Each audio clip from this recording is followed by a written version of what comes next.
Hey, good morning, good afternoon, good evening, everybody. How are we doing? It is time. It's time for a new trial. I've been keeping this one a little bit close to the vest.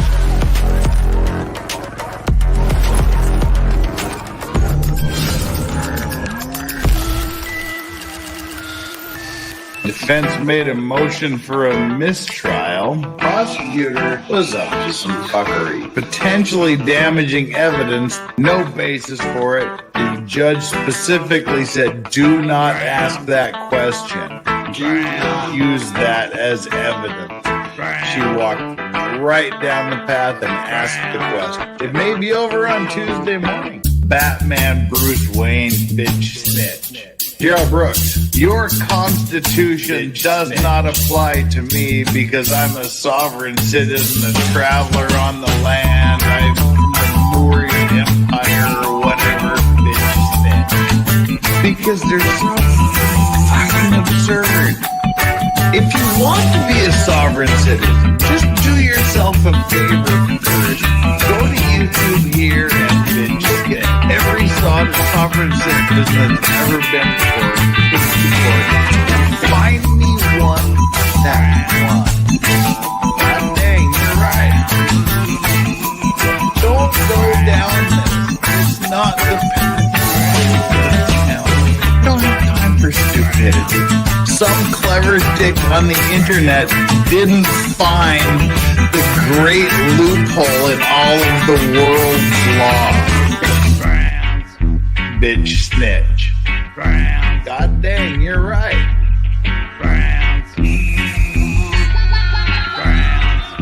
God dang, you're right. Traveler on the land. God dang, you're right. Moorish Empire. Traveler on the land. Bitch snitch. Moorish Empire. God dang, you're right. Traveler on the land. Bitch snitch. The late evening U.S. people.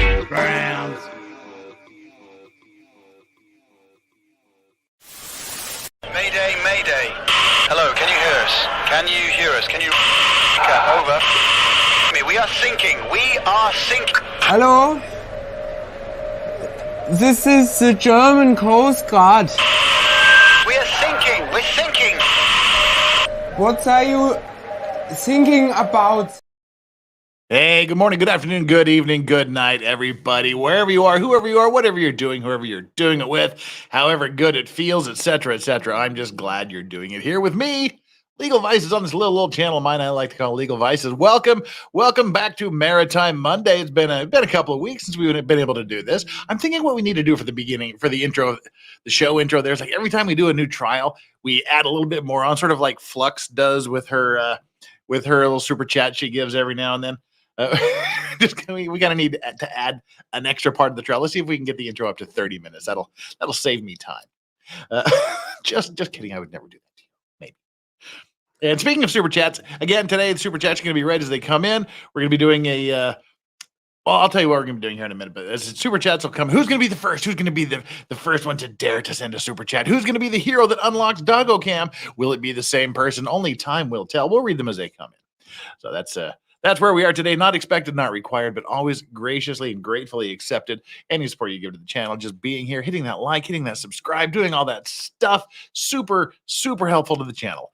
And right now we've got 105 people here for our little thing we call Maritime Monday, where we talk about maritime accidents, maritime related news stories. And in the future, we're going to be talking about some good things as well. Right now we got 61 likes. 40 some odd of you haven't done your job. So get down there, smash that, and come over here and take our like and subscribe poll. Today's like and subscribe poll requires a little bit of forecasting on your part. So hit the like. Oh, and I've spelled subscribe wrong. It's subscribe grounds, substained grounds. I've spelled subscribe wrong in the poll. I see that now. Like, subscribe. sustained grounds, and vote what's to blame for today's accident. Who or what is responsible for today's accident? Will it be greed? Will it be negligence? Will it be greed and negligence, or will it be cannibals? So far, you're rooting for the cannibals. We'll see how it plays out. All right. And what do we got going on here today? Today we've got a bunch. And again, if you're just watching this always, as we always do, this is a commentary channel. It's not just a documentary channel. It's not just to jump right into it. There has to be a little bit of interaction. We provide commentary. We interact with you folks here in chat because Legal Vices chat is the greatest chat on the entire internet. So who do we have here? I'm going to miss a bunch of you because there's 118 of you here now, and I can't name you all by name, but we've got JKD Buck here. We got KT. KTS, how's the feet? The feet are great. I can be off crutches now. I'm using one crutch. I could be off crutches, but I'm going to use them to the end of the week. The doctor said just use them to the end of the week because as a little, preventative. Just because it hurts less than it used to doesn't mean it's all better. So he's just saying, just use the one crutch through the rest of the week. So I should be off the crutches by the end of the week, which will be good for me. Joe Choi is here, and Joe Choi has sent me a package. Joe Choi and somebody else. There's a package coming from the UK from someone I don't know who it is. So I hope there's a note or something in there. If anybody sent me a package other than Joe Choi through the UK post office box and hasn't identified it, please let me know who you are, because this should be an unboxing sometime later this week or next week. We got Alan Walsh here. Been there, done that. What's up, homie? Hey, thank a farmer. Thanks. Thank you, farmer. Seriously. Farmers, the backbone of society. Couldn't do it without you. Farmers and truckers. That's what makes the world go round. Pastor Flash says, please be cannibals. Time will tell. It's always cannibals, says Silent PS. We'll see how that goes. Island, welcome. Flux. Hi, Jeff. Hi, chat. Hi, Flux. You got Patrick Hemkin. Cannibals have rights too. Many Mondays have been lost due to stupid people making bad decisions. And who suffers on Monday? The rats and cannibals, or cannibal rats, as we talked about in that one particular case. Jennifer is the first of the brave souls who give us the super chat for the day. Jennifer kicking us off with the first super chat. Give me your salty tail. Hey, how do you know my tail is salty? But I ain't giving it to you. Pastor Flash, remember for 6 months, I need to go to sleep. We'll catch the replay first. Please tell me the cannibals did it. Oh, you'll have to find out on replay. So come back on replay. Use a different browser, like it twice. There we go. All right, everybody.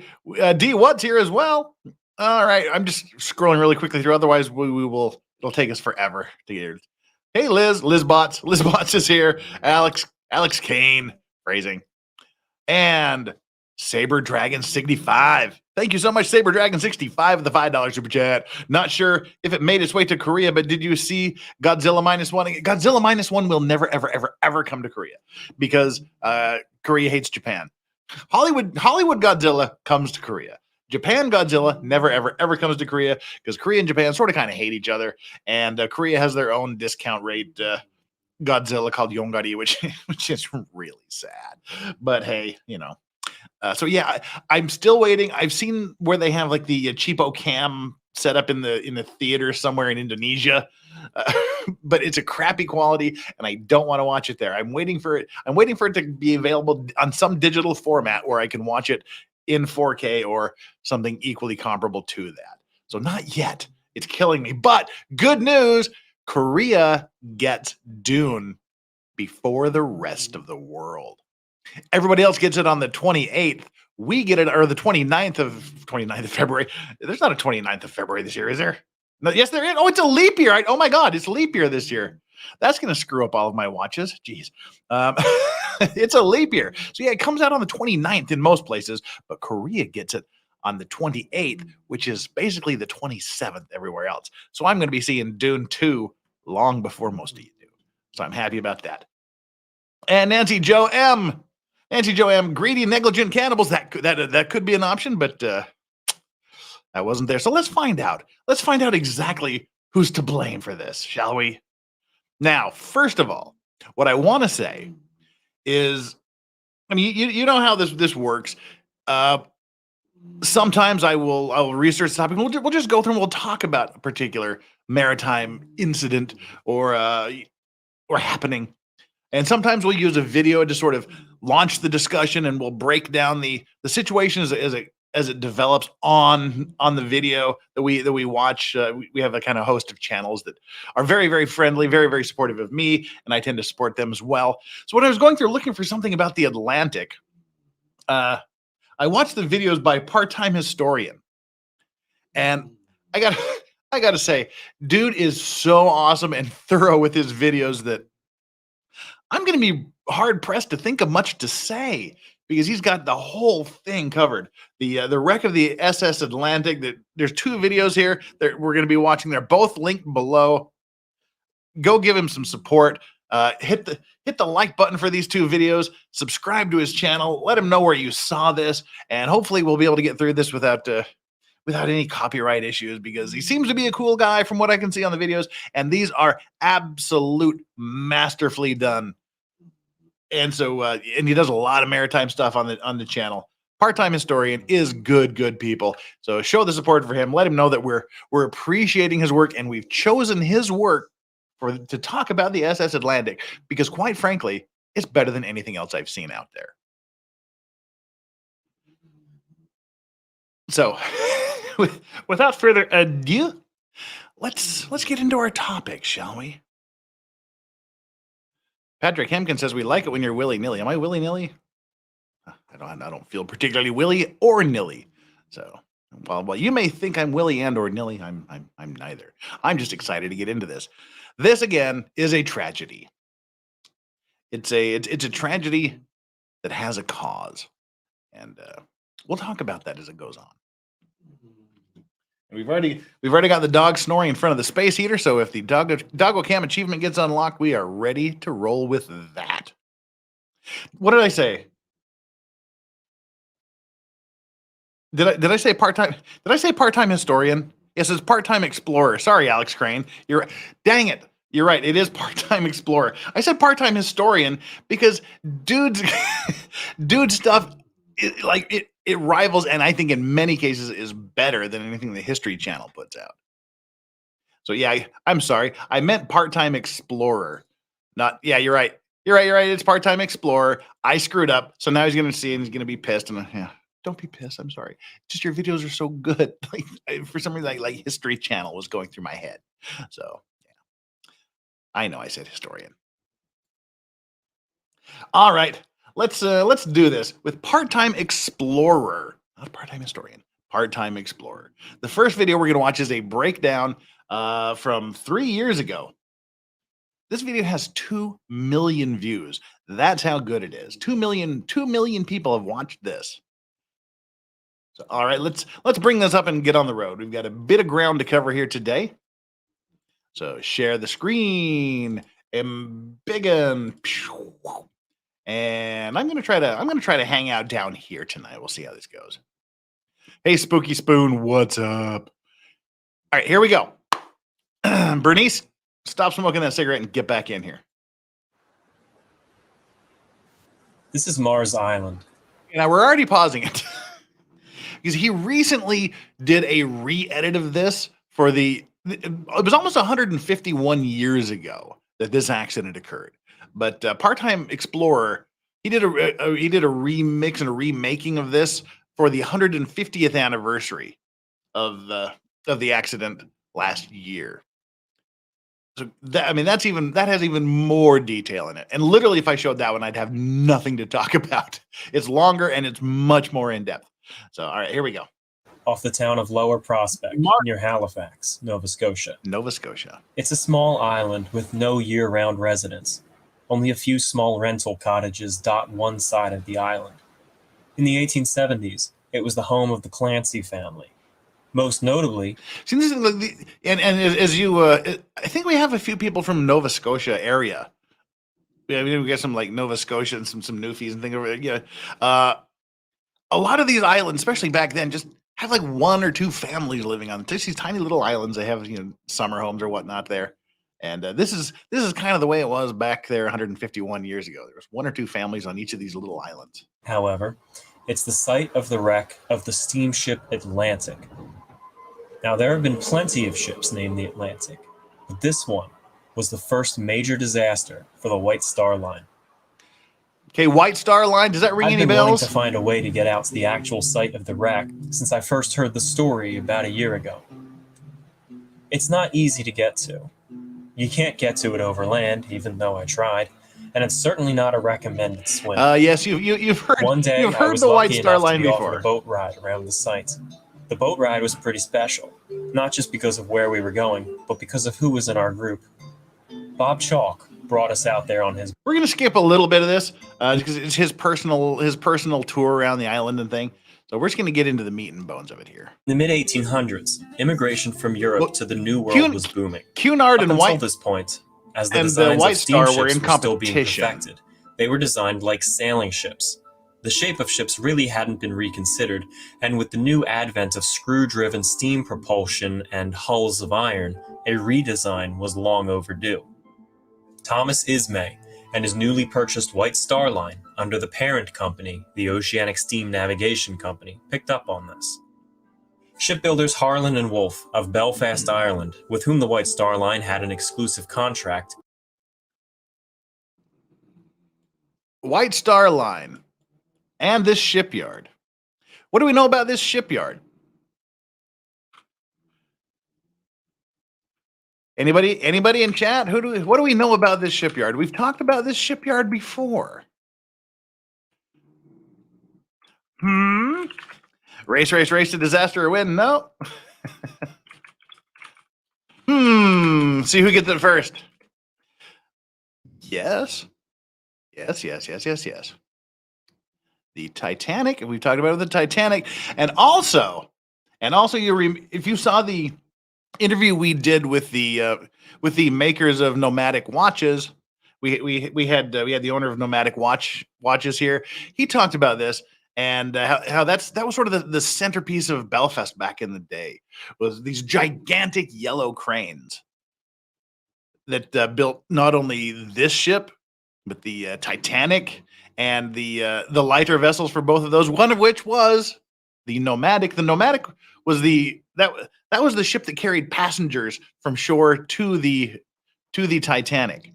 So we've talked, and yes, they did the Britannic as well.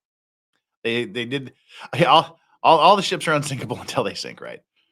So yeah, this was one of the, I think it was the first and only shipbuilding company in modern Belfast. There might be others, but I'm not sure. But this was the big one. This was the monster when they have the big yellow cranes that are still there today.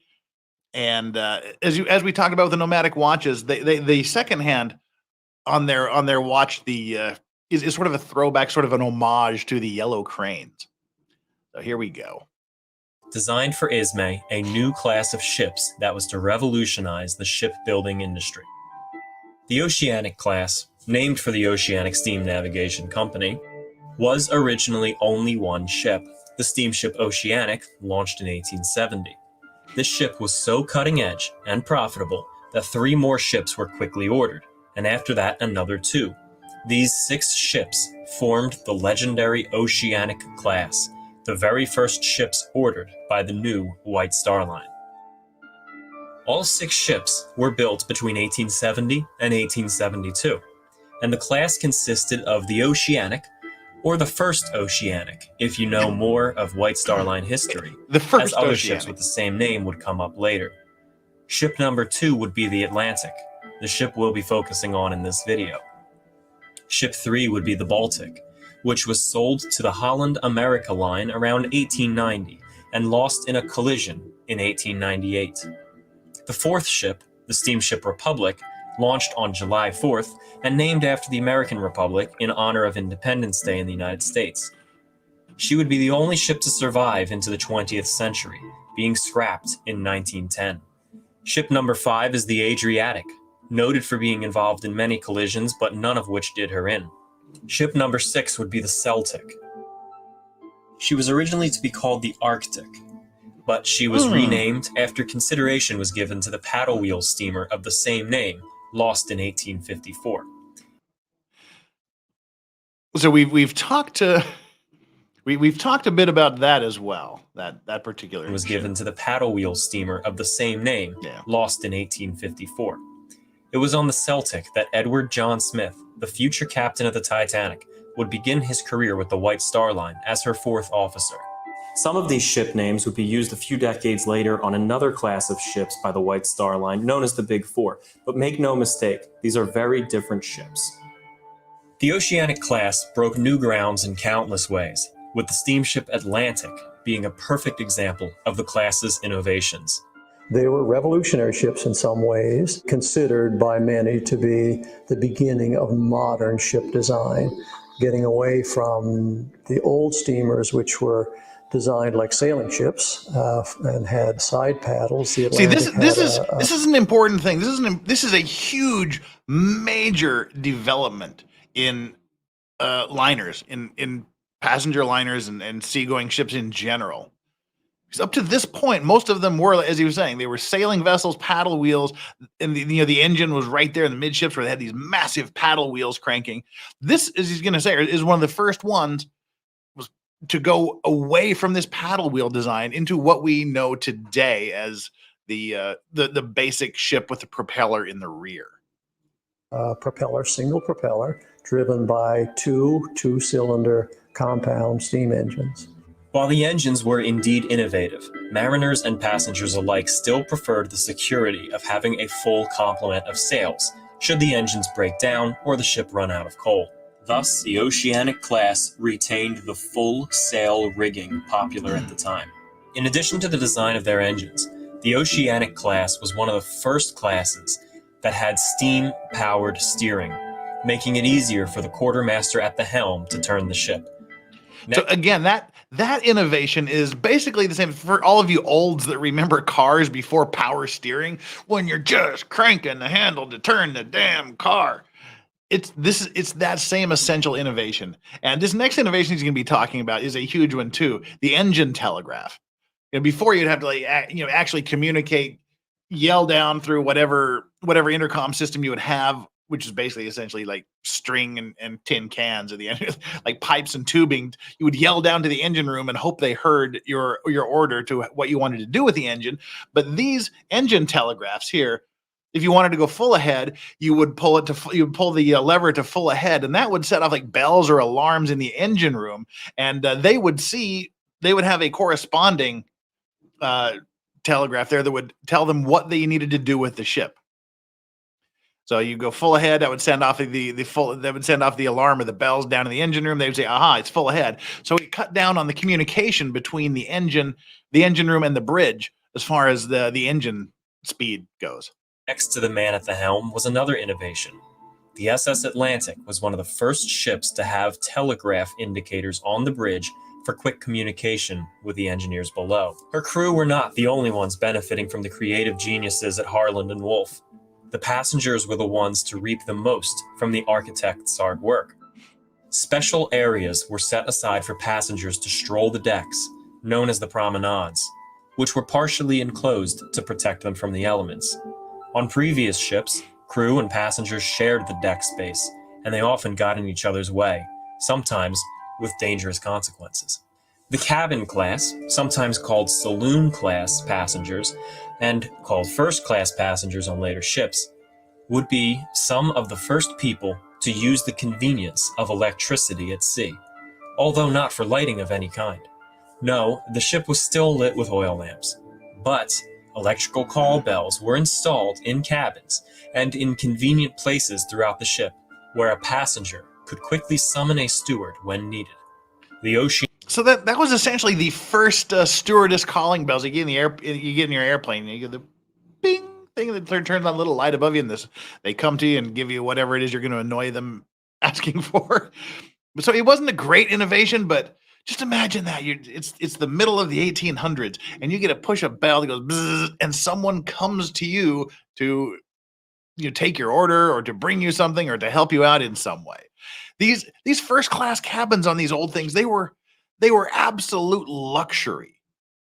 And as we've seen in some of the other videos, there were art galleries on these things. There was no expenses spared on the first class cabins.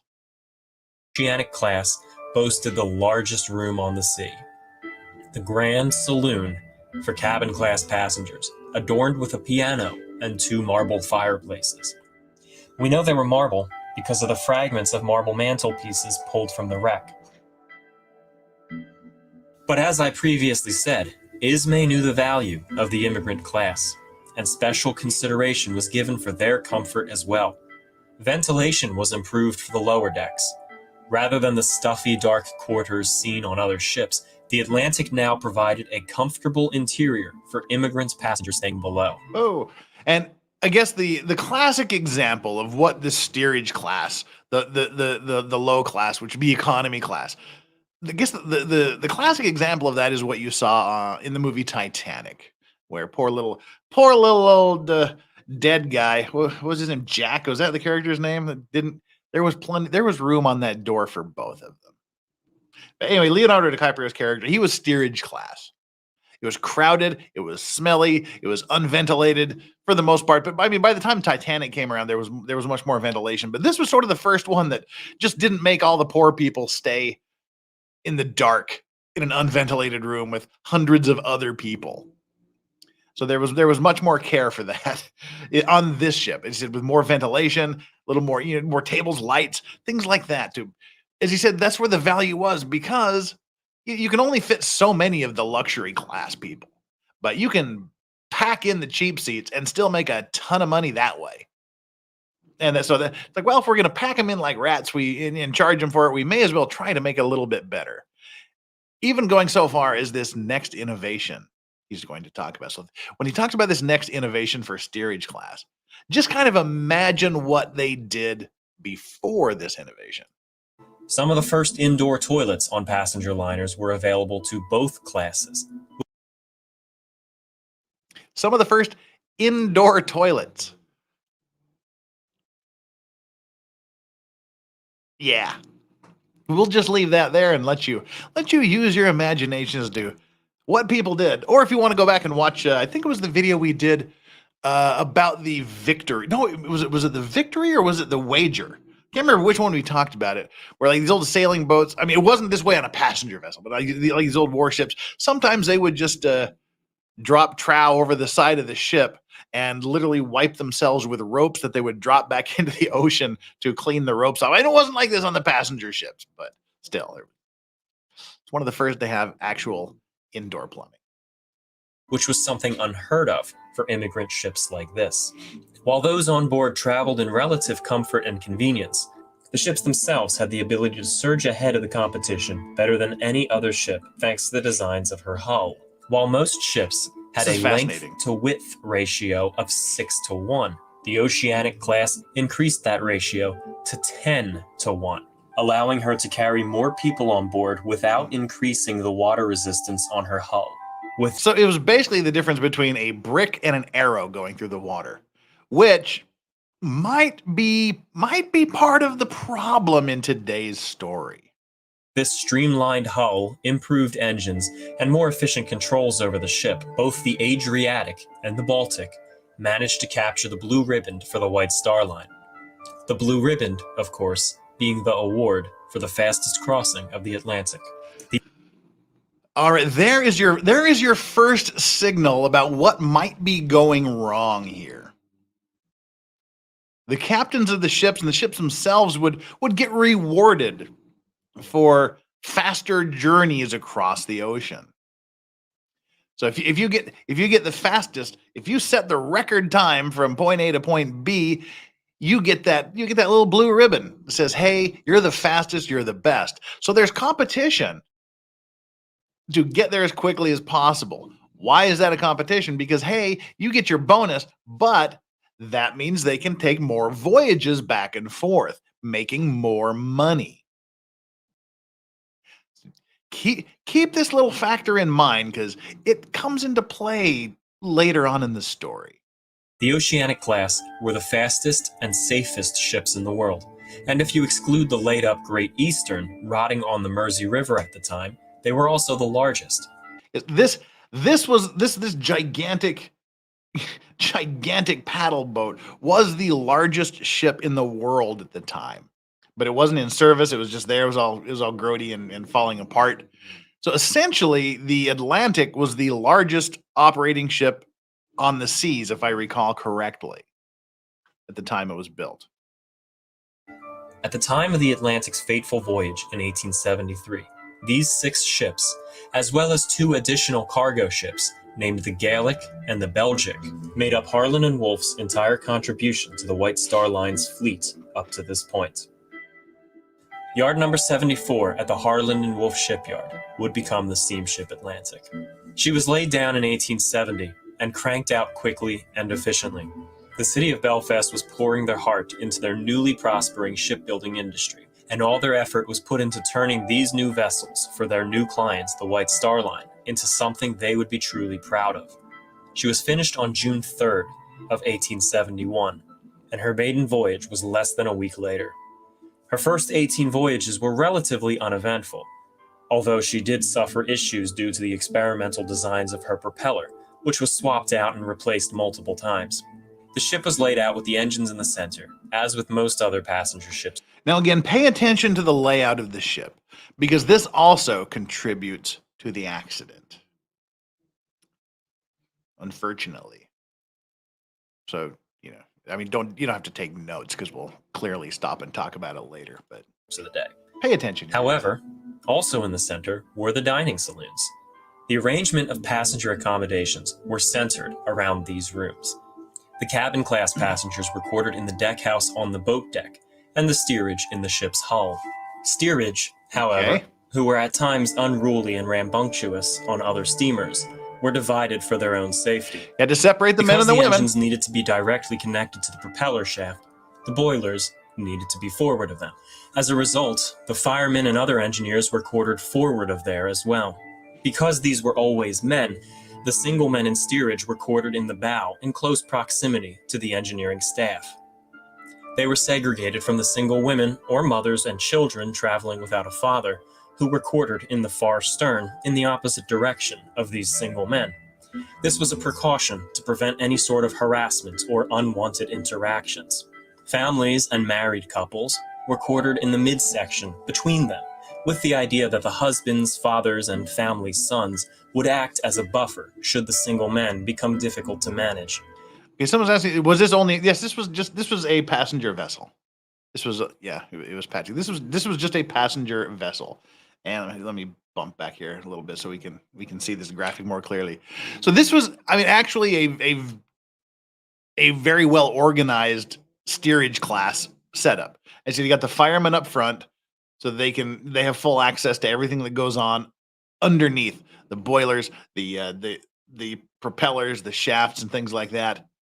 Oh, no sex in the champagne room or a steerage class.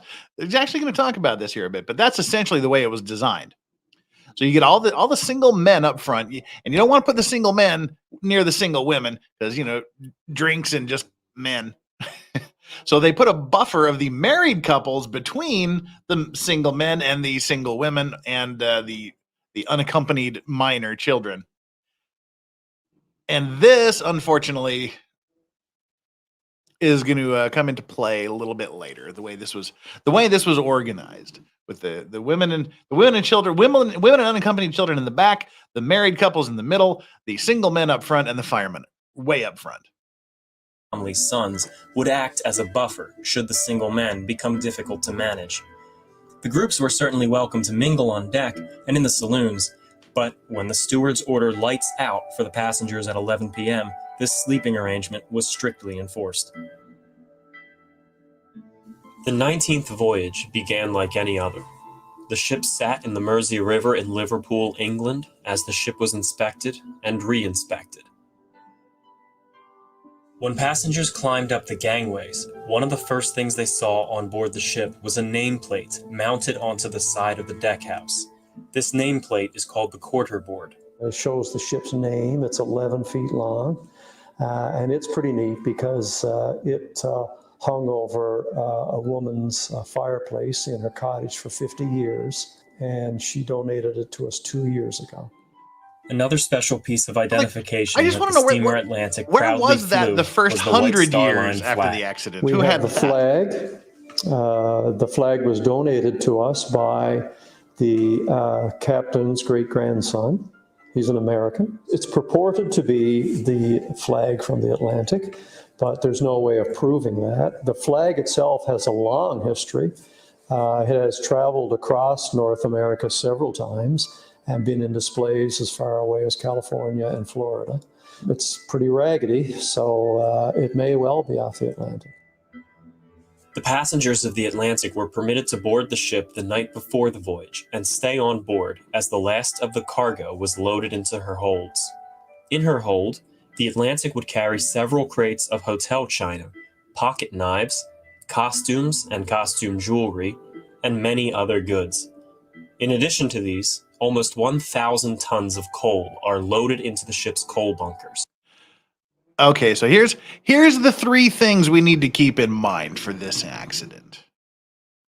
About 1,000 tons of coal, the location of men, married people, and women and children on the ship, and the old prize for being the fastest across the Atlantic. The chief engineer was confident that this would be enough coal to bring the ship from Liverpool to New York City. It always had been. Chief Engineer John Foxley had been with the Atlantic nearly since the beginning of the ship's career. He'd been with the ship for all but 3 of her voyages, and he likely knew the ship better than anyone else on board. Foxley reported directly to the ship's captain, a Welshman named James Williams. Williams was with the White Star Line since 1871 and had worked his way up from second officer on the Republic. He held the highest degree of certification from the British Board of Trade, but he wasn't without his flaws. He was allegedly fired from the Guion Line for drunkenness on duty, though the director of the Guion Line would continue to defend him even after his termination. Unlike later steamships, where chief and first officer were 2 separate positions, on many of the old ships, including the Atlantic, the chief officer was the first officer. Chief Officer John Firth was new to the White Star Line. This was only his second voyage with the company. He had been a captain before for ships in the Mediterranean, but he dropped in rank in order to sign up for the new White Star Line, hoping to rise to captain once more. Second Officer Henry Metcalf has had a rocky career.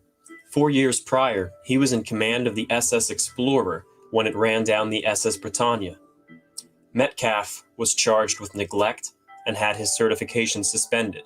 At the time of the... So for those of you that know about the Britannia accident, which many people have asked that we cover that. So the Britannia accident, the collision there, one of the officers on this ship was on that vessel as well, and got in a little bit of trouble for that. Atlantic, he had just gotten his certification reinstated. He would soon be on duty at the time of yet another sea disaster. Third Officer Cornelius Brady and Fourth Officer John Brown may have been the lowest-ranked officers, about 50 years before the Titanic. To operate a steamer and had a collective 30 years of experience. Third Officer Cornelius Brady? The Atlantic didn't carry any celebrities or individuals to command their own influence on history, like some of those aboard the Titanic or Lusitania. But that doesn't mean that there weren't people on board with interesting backgrounds or stories worth mentioning. Musician Albert Sumner was traveling in cabin class. Sumner was a church organist, and for people who enjoy hymns, they may recognize his work. Lauriston Davidson... Okay, wow. Faye J says, Legal Vices, you should look at the story of Violet Jessup, who survived the Olympic, the Titanic, and the Britannic. That's just bad luck. That's someone I don't want to travel with. That would be the first question I ask. Is Violet Jessup on this ship? Because that's just bad luck, isn't it? Holy crap! I will look at that. Of Captain Alexander Davidson of New Zealand. Most of her family had passed away, so she and her 17-year-old daughter are traveling to the United States to seek out her brother in Telegraph City, California. Many of the ship's passengers, even the ones traveling in the upper class, are immigrating to the United States. The mass migration from Europe is only just beginning, and crossing the Atlantic is still seen as a dangerous and arduous undertaking. In some cases, the man of the family would travel ahead of the rest of his family and seek his fortunes, and then he'd call on his family to come and meet him once he's settled. In other cases, entire families would travel together. On the Atlantic, there was a mixture of all of this. There were men traveling ahead of their families to make their way to the American frontiers. There were women and children traveling to meet their men, and there were entire families traveling as a group. On March 20th, the Atlantic weighs anchor and makes her way towards the Irish Sea. I hope this isn't copyrighted music.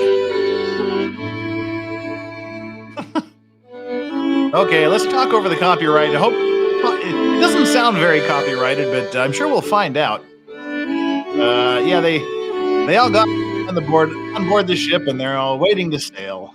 The ship leaves the port. This isn't the actual ship, but there we go. I'm just rambling to talk over the music, so we'll just see how it goes. It sounds like a hymn. Maybe it sounds very hymnally. Maybe the Sumner guy wrote this as a hymn. I don't know.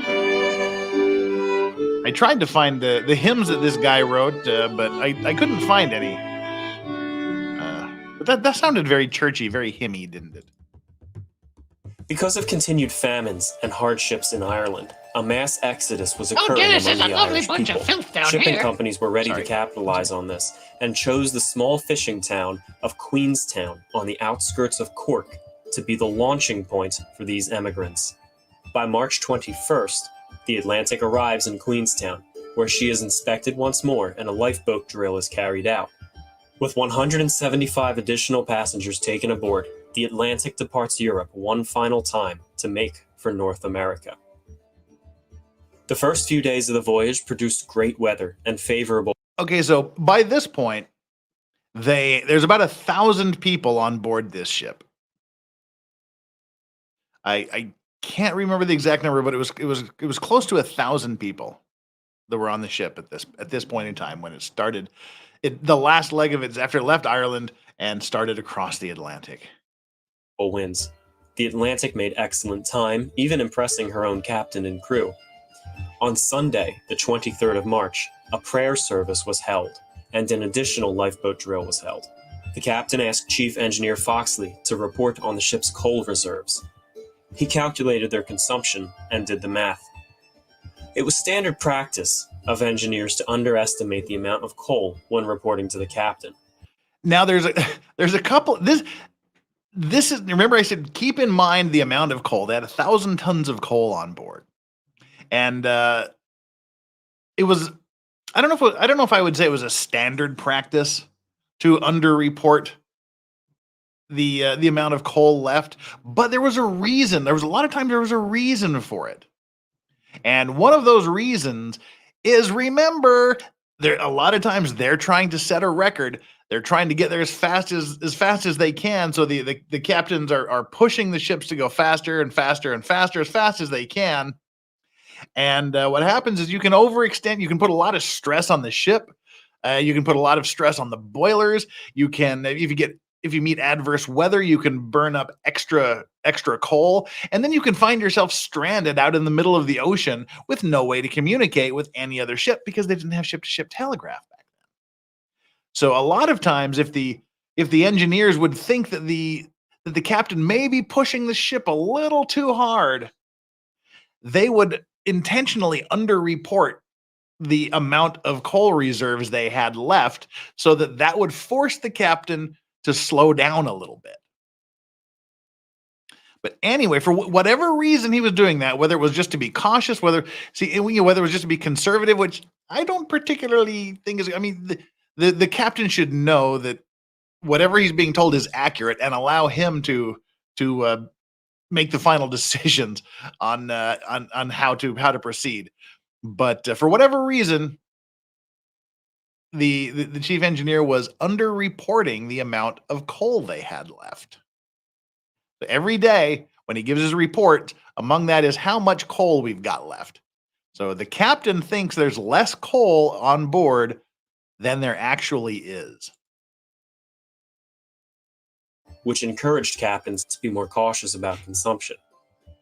By that evening, the winds began to pick up and the sky darkened. The ship began to rock a bit more as it plowed through the unpredictable North Atlantic.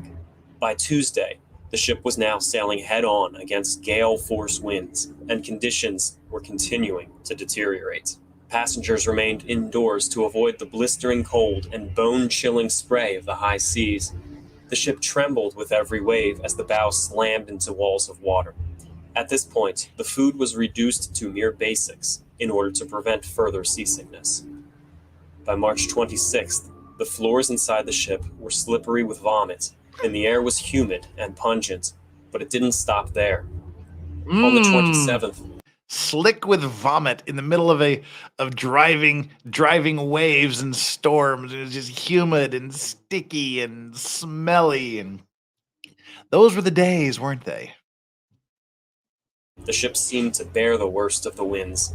The ship was thrown nearly onto her side on several occasions, threatening to never right herself again. On this day, a rogue wave broke over her bow, smashing starboard lifeboat number 4 to pieces. Minus one lifeboat. Hanging from. And see, here's the other thing. Prior to the Titanic sinking, I should say, there was something strange about the lifeboats. You didn't have to have enough lifeboats for all of the passengers on the ship. So pretty much standard, there was not enough seating in the lifeboats available for everybody on the ship. Which sort of was the another case that we probably need to cover was sort of the impetus that, okay, because there's not enough to go around, women and children first. But here we are, we're on a ship that doesn't have enough lifeboat space for everybody on the ship, and now we've just lost one lifeboat due to just the weather, just the waves smashing the lifeboat to pieces. From the flailing falls of the davits. The captain ordered the engineers and stewards to keep a close eye out for injuries among passengers being tossed around or fires resulting from breaking oil lamps.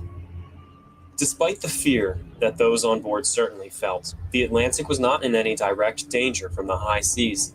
She was well designed to take on the harsh waves of her namesake. She had a proven design. Only 4 months prior, her sister ship, the Baltic, heroically rescued crew and passengers from a ship called the Assyria, which had succumbed to the seas that the Oceanic class had mastered. In fact, the etching I had previously shown you of the Atlantic pushing through the rough seas is actually of the Baltic, rescuing those from the Assyria. The Atlantic was not in any real danger. On the contrary, life seems to have been prospering on board. During the voyage, 2 babies were born. On top of that, 14 stowaways were uncovered, increasing the number on board by 16. The ship was, however, making very little progress in her crossing as the strong winds blew against her. So here we go, the strong winds, it's slowing the ship down because they were driving straight into the winds, which means you have to consume more coal to go further distances. And Gigi said, "Wow, never were enough lifeboats." Yeah, that kind of changed after. That was one of the changes in basically the maritime passenger industry after the Titanic sank. Was it okay? It might be a good idea to make sure everybody gets a seat in the lifeboats. So that's a post-Titanic sinking law. On what was likely a daily basis, Captain Williams asked engineer Foxley to report on the coal supply. Foxley would expertly calculate the amount and then subtract a little from that to err on the side of caution. An entire week had passed since the storms had begun, and they were not letting up yet. He's still underreporting the amount of coal. The ship was sailing headlong into a gale, reducing her speed to less than half of what she was normally capable of. At times, she seemed to only be inching along. The captain grew concerned about their coal consumption because of overexertion of the engines and lack of progress. He ordered the galley to conserve their use of coal in the stoves. On March 31st, the officers had their first opportunity in quite some time to calculate their location. They were 450 miles east of Sandy Hook, New York. It would take the Atlantic 2 days to sail the remaining distance. Did the Atlantic have enough coal to make steam those final 2 days? Once again, Engineer Foxley was ordered to assess the reserves. Given the numbers Foxley had previously reported, Captain Williams had serious concern about running out of coal before arrival. He was not aware of Foxley's habit of underestimating. See, here's where we get into the problems. Once you start underestimating, you have to continue underestimating the amount of coal you have. Because if you get into some situations like this and suddenly you have more coal than you reported the previous day, well, you're just going to get in trouble. That's not going to work out for you. So you have to continue, regardless of what happens, to underestimate the amount of coal that's on the ship so you don't get your ass handed to you. Nicola Maxwell, what's up, Nicola? I can't wait. Alan and Nicola and all of you others in Scotland, my sister and her family and my son and I, we're formulating our plans for Scotland 2025. So stand by. Vice Squad is the best. Hope you're great. Miss you, chat. There may be a miracle for my granny, Kenny. Oh, good. My goodness, I love you, Jeff and Vice Squad, so much. We all love you too, Nicola. Nicola, we'll probably be seeing you next year sometime over in Scotland. So yeah. So anyway, as we were saying, they had to continue. The engineer had to continue to underreport this. So we've got the master who thinks he's burning through the fuel trying to get from point A to point B. He's got in his brain that there's much less coal than there actually is. And that affects his judgment because he's got to make a bunch of judgment calls that we're going to be talking about here in just a second. Gigi said, wow, there never were enough lifeboats. We already talked about that. But someone said, wasn't the women and children first thing? That sort of became a standard after the Birkenhead was the name, the HMS Birkenhead. And that was in 1845. So about 20 years or so before this. Foxley calculates that there are 160 tons of coal on board, which is more than enough to reach New York. Now, here's where the problem starts. He's estimating, he knows, the chief engineer knows there's 160 tons of coal left. But that's not what he tells the master. And the master is making his decisions on this next number that the engineer gives him. However, if he reports 160 tons, it would be obvious to the captain that he was previously underestimating the coal supply, as 160 tons was at odds with the consumption rate he had previously reported. Foxley decides to underestimate the coal reserves once more and reports 127 tons remaining. Captain Williams calculates that it would take 130 tons to reach New York, even in favorable conditions, which they did not have. So you can see what the captain has to do here based on the faulty information he's given. He thinks there's 33 tons less than there actually is. So he's saying, okay, we've got 127 left. To get to New York in good weather, we need 130. That's only a 3-ton margin. So you meet any bad weather, you meet any problems, where you're not making headway as fast as you should be, you're going to run out of coal and you're going to be stranded. So based on his understanding that there's 33 tons less than there actually is, the master, the captain of the ship, has to make some very, very important decisions, which leads to what we're talking about today. If he continued on, the Atlantic would certainly run out of fuel before arrival.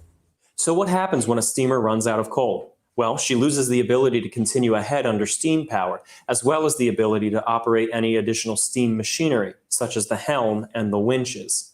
Under most circumstances, a ship like the Atlantic would simply unfurl her sails and come in under wind power. But the wind was dead against them. The Atlantic would simply drift in the current until rescued. It would be approximately 30 years before wireless telegraphs were installed on ships, so the only way to hail other ships at this point is by signal flags or rockets. To lose control of your vessel and drift around uncontrollably is not only dangerous, but a massive embarrassment for a shipping company and a career-ruining humiliation for her captain. So what is the alternative? Captain Williams is under the impression that the Atlantic does not have enough coal to reach New York. However, He knows she certainly does have enough coal to reach Halifax, Nova Scotia, where the ship can resupply on coal as well as food and other provisions. While other ships have done it plenty of times, diverting to Halifax to resupply is a sign of a ship being mismanaged, and would still be an embarrassment for Williams and the White Star Line. See, this is why it is so unfair to be the captain of a ship sometimes. The proverbial buck stops here. That's the captain of the ship. No matter what happens on that ship, ultimately, it's the captain's responsibility, the captain's fault if anything goes wrong. So the fact that he thinks there's 33 tons of coal less than there actually is, because it's being misreported to him, is actually his fault, because he's not properly managing his vessel and crew. And so based on that, he's going, okay, I've got two options: run out of coal and drift around and possibly lose my captain license and be made fun of and be the butt of jokes forever and ever and ever, or I can divert to Nova Scotia and be the butt of jokes forever and ever and possibly be disciplined for not managing my crew.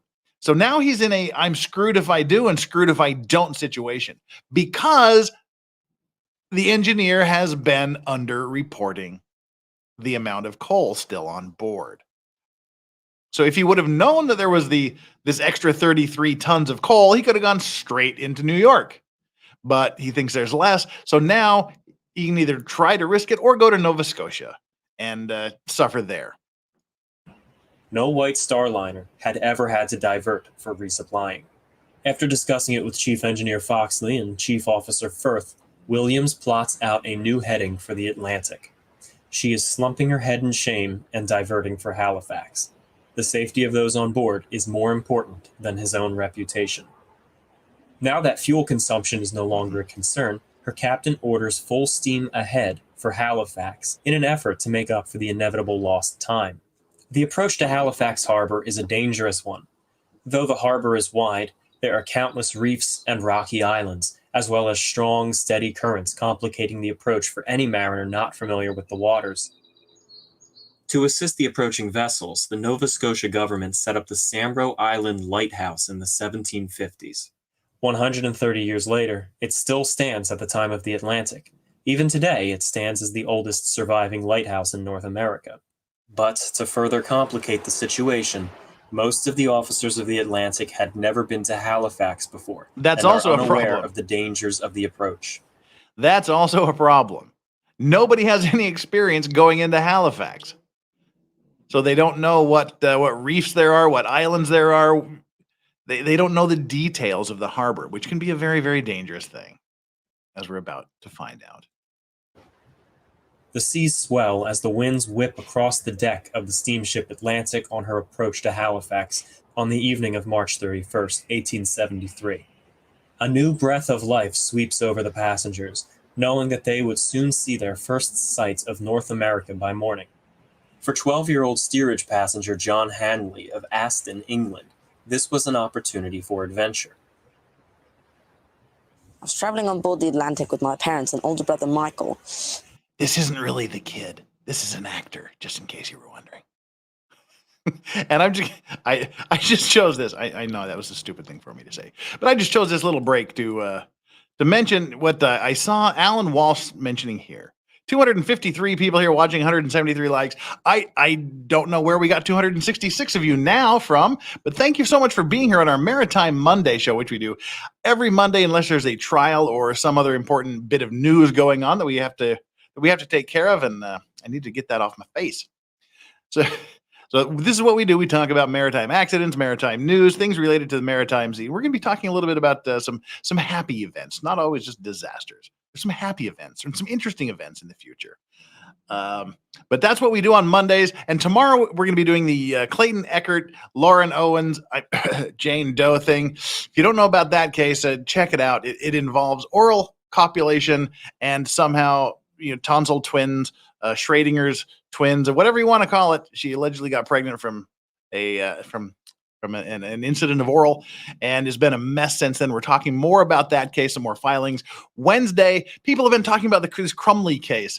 I haven't been watching it. I've watched a little bit of it, and it seems insane. People are telling me I need to watch the closing arguments. So Wednesday, I'll be watching the closing arguments in the Crumley case. Thursday's O.J. Simpson. Friday is probably going to be a chill stream, catch up on news stream. But that's kind of what we do here on the channel, and I would love it if you would subscribe to the channel, especially if you like the maritime stuff, which we do every Monday. Hit that like button, take our like and subscribe poll. It's kind of a giveaway at this point. But hit the like, hit the subscribe button, and vote who's to blame for today's accident. 7% guessed greed. 10% of you have guessed negligence. 48% of you have guessed greed and negligence. And 35% have said cannibals. So greed and negligence is ahead. And yeah, it's kind of where we're headed, isn't it? So we'll see if anybody else joins us later and votes differently. So thank you everybody for being here. Like, subscribe. That's our midstream grift. We'll see how things go later on. Again, super chats, if and when they come in, will be read as they come in because we've got a little bit of extra time here to play with. So let's go back to this amazing interview from 1873. We were given bunks in the midsection of the ship with all of the other families, while my brother Michael was forced to sleep in the bow with all the other single men. I spoke with my parents that evening and got permission to stay at the front of the ship with my brother Michael. It was exciting to be among the other men and to be treated as an adult by the crew of the ship. I joined my brother up front and got ready for bed. At midnight, 2nd Officer Metcalf and 4th Officer Brown relieved Chief Officer Firth and 3rd Officer Brady on the bridge. At 12:20 a.m., April 1st, Captain Williams comes onto the bridge. He calculates that Sambro Island light should be visible on their port side by 3 a.m. Once the light is spotted, the ship would drop anchor and wait offshore for daylight before navigating into the harbor.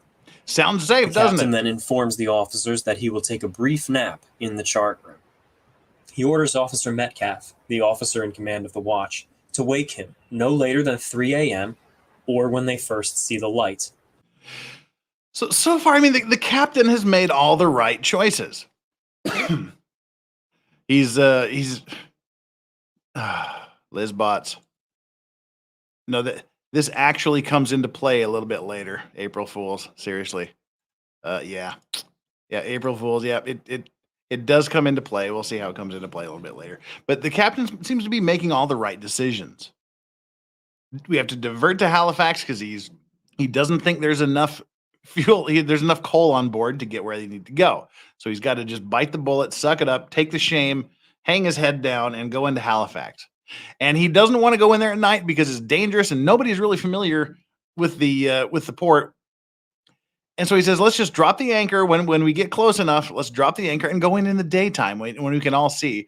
Plus, I'm going to take a little nap here in the chart room. And the chart room is a room where all of the charts are, all of the navigational charts. And it's usually attached to the bridge. So he's right there where the action's happening. But I'm just gonna take a short little nap here. But whatever you do, as soon as you see the lights from the lighthouse, or at the very latest 3 a.m., wake me up. So he wants, and that's standard. Captains are usually on the decks of ships when they're entering and exiting port. So he wants to be there. He wants to make sure things are going well. So he puts everything there. He tells everyone, wake me up, 3 a.m. or when you see this. The captain, to me, seems to be making all of the right decisions at this point. Whichever comes first. He also leaves a separate order with his steward to wake him at 2:40. So again, whether it's that he doesn't trust the people on the bridge or whatever, but he tells his personal assistant, his steward, tell you what, they're supposed to wake me up at 3 a.m. You wake me up at 2:40 a.m., 20 minutes before they're supposed to wake me up. I want you to come and wake me up. That's a failsafe. That's a backup. He's supposed to be awake 20 minutes before anybody comes to wake him up. He retires to the chart room, but is met by a cabin class passenger, a journalist, who sits down with him to do an interview for an article. Around 12:45, Captain Williams finally retires. The Atlantic is coming up from the south towards Halifax Harbor and expects to see Sambro Island light on its port, or left, side. However, unknown to her crew, the current has pushed the ship 12 miles to the west. Oof. Sambro Island is now on the starboard side, while the crew continue to focus their attention to the port side. Yeah. That's bad. They're 12 miles west of where they thought they were. And this is something interesting that Nova Scotia, this port they're going to in Nova Scotia, that area has some of the strongest currents on Earth in that area. So the wind and the currents and everything have driven them way off course. They don't know. They can't tell that they can't take their bearings off the stars and whatnot because it's cloudy and it's windy and the weather's shit. And so they're all looking off to the starboard. They're all looking off to the left of the ship for the lighthouse, which is basically 12 miles off the starboard or right side of the ship. At 2:40, the captain's steward arrives on the bridge with a cup of hot cocoa, but is stopped before he enters the chart room. Officer Metcalf is unaware of the captain's orders to the steward, and Metcalf tells him not to disturb the captain and to let him sleep. The steward leaves. The guy who does his job. The guy who does his job. The steward goes to wake the captain up at 2:40, is prevented from doing so by the officer, the third officer. Doesn't let him wake up the captain as he was supposed to do. 3 a.m. comes and goes with no sign of Sambro light. The Atlantic is steaming dangerously close to the shore at full speed, but the crew is completely unaware. Metcalf should have already woken the captain up, but without seeing the light yet, Metcalf disregards the order.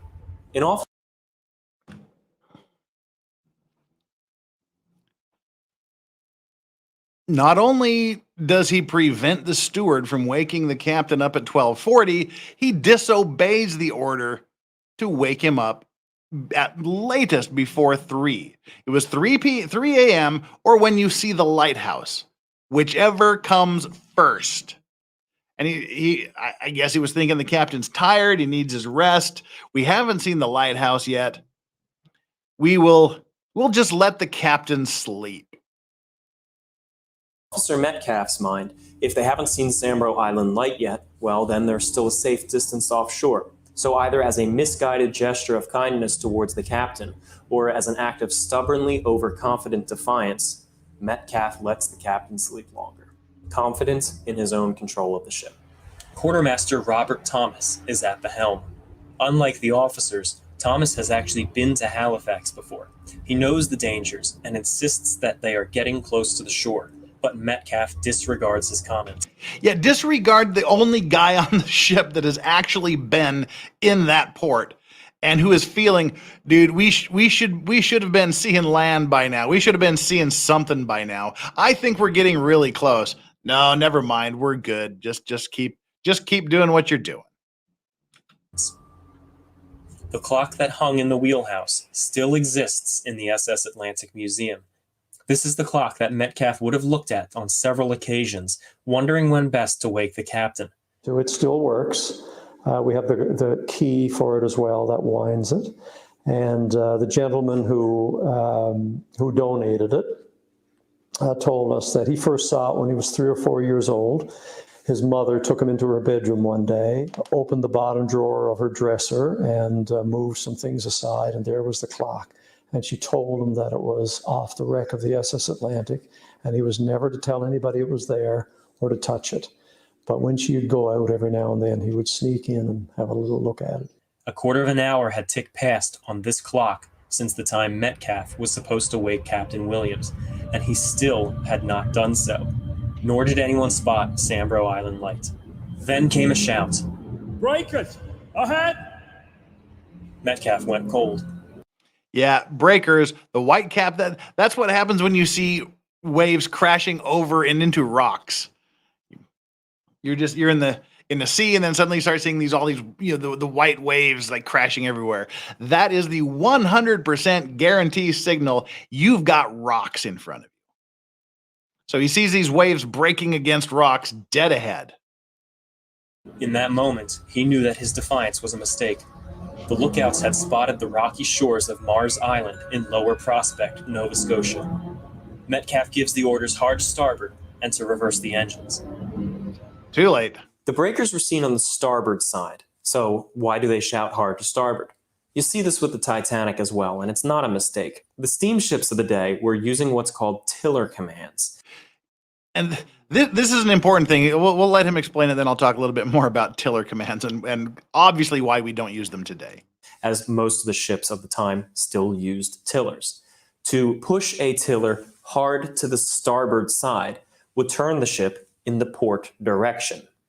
Therefore, the proper order of the day was hard to starboard in order to go to the port. It sounds confusing for us from a modern perspective, but the crew of the Atlantic knew exactly what they were doing. So yeah, as he's saying, if you want to go left, you turn the tiller to the right. If you want to go right, you turn the tiller to the left. So if someone says hard right, you turn the tiller as far as it goes to the left, which can lead. I mean, for them, it's standard. It's rote memorization. That's just what you do. So it sounds like they gave the wrong order, but they gave the correct order. But now we just don't do that. If you say hard to starboard, that means you just turn the wheel to starboard. We've found technological ways of avoiding tillers in the past 100 or so years. So yeah, there's that. Now began to swing to port, but not fast enough. She rides over submerged rock piling. Yeah, I guess that's a good idea. Think like dirt track racing or sliding on ice. When you're sliding left, you turn the wheel to the left, so you swing back around to the right. You steer into the turn, basically. Off of Mars Island, and her keel rips out. So that's a problem. They just smash into these rocks. It scrapes across the bottom and rips the keel off of it. Just there you go. Off of Mars Island, and her keel rips out. This wakes some of the passengers, who hear the sound of the keel peeling back, but mistake it for the anchor chain being let out. They believe that they have already arrived in Halifax. But seconds later, the ship crashes hard into a large, partially submerged rock called Golden Rule Rock. Everyone, including the captain, is thrown awake. The ship, having been traveling at nearly 12 knots, slams to a sudden halt as it lodges itself onto an underwater part of the rock.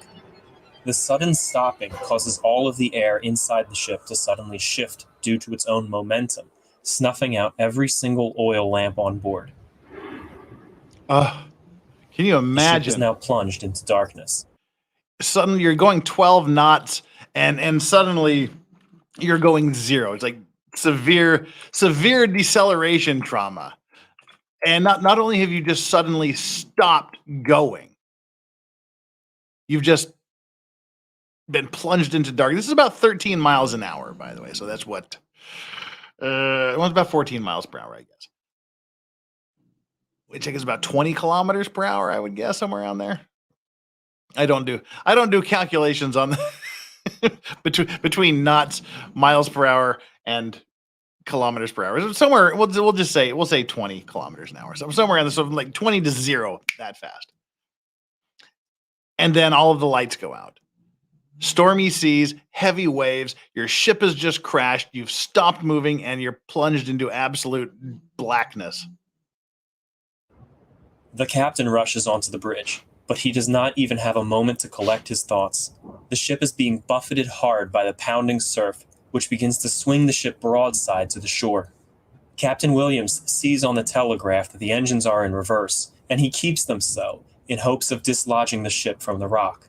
The engines heave with all their might, but it's futile.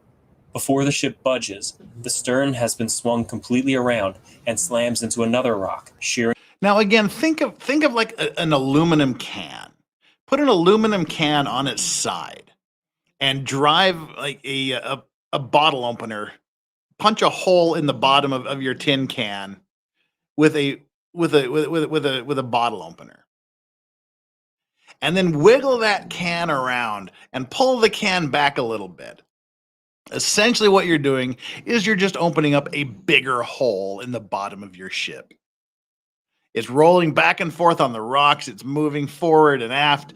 You're trying to get it to go aft, and the whole thing is swinging around. So you're essentially just ripping a nice, good-sized hole in the bottom of your ship.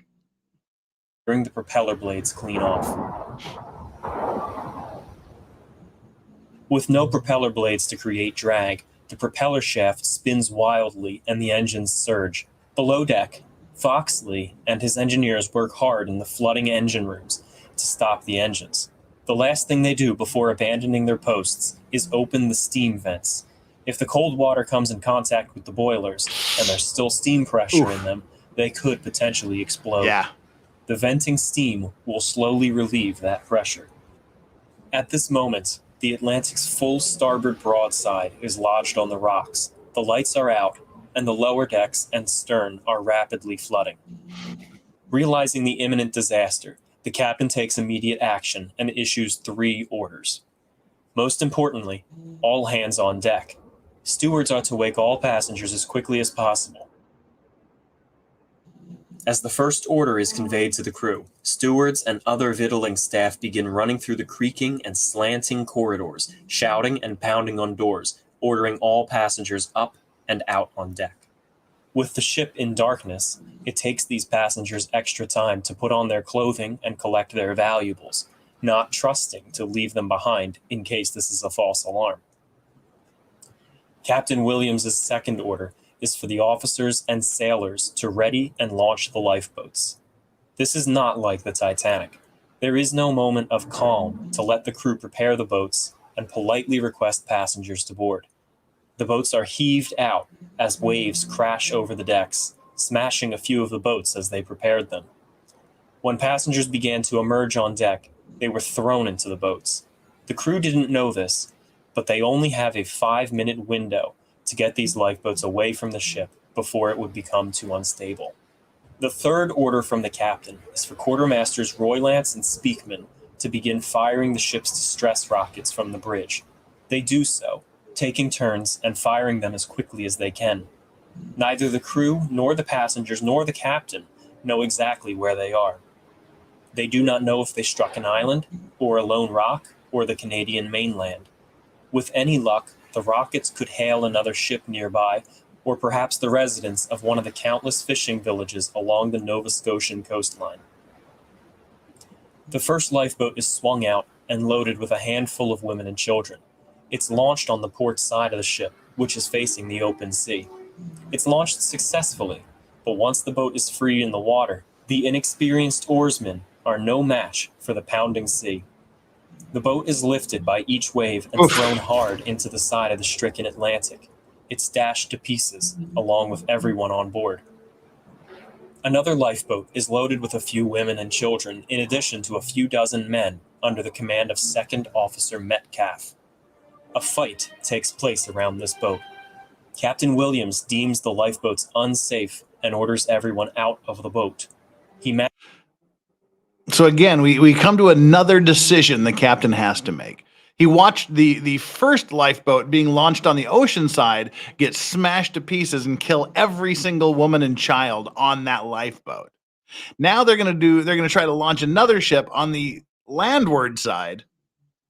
And the captain says, "No, we ain't launching no more lifeboats. It's unsafe." And they actually get in a fight over this. So the captain, again, I think is making a good decision here by telling people to get out of the lifeboat. But no, as you can imagine, they don't listen to the captain, and bad stuff happens. Just to pull the lifeboat, a fight takes place around this boat. Captain Williams deems the lifeboats unsafe and orders everyone out of the boat. He manages to pull the women and children out and send them to higher ground on the forward end of the ship, but most of the men refuse to leave the boat. A mob rushes the boat, and the officers would later be described by newspapers as using excessively brutal force to defend the lifeboat. The captain, however, was correct. The lifeboats were too dangerous. Before the fighting could even end, the ship lurched a bit, dropping the lifeboat into the sea and killing all of its occupants, including Officer Metcalf. Every other Fuck lifeboat around on and find board out. suffers the same fate or is destroyed on deck before it is even launched. So every single lifeboat was either smashed to pieces before it got in the water or after it got in the water. Every single lifeboat. Most of the passengers are still below. Many of them are still clamoring around their cabins for their clothing or looking to link up with loved ones in other cabins. Those who are already trying to climb up the deck are bottlenecked on the narrow stairwells or lost in the pitch-black maze of corridors. The wood creaks and the metal groans as the ship becomes increasingly unstable. The entire ship has fallen dark. The only light still burning is the binnacle lamp, now being used to ignite the distress rockets.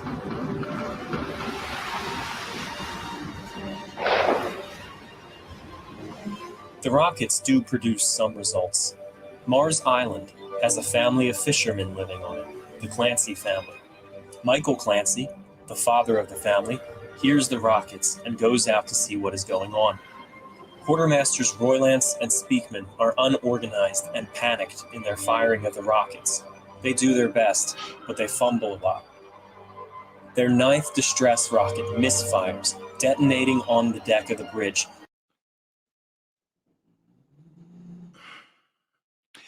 You know how we always say, we always say on Maritime Monday, it keeps getting worse.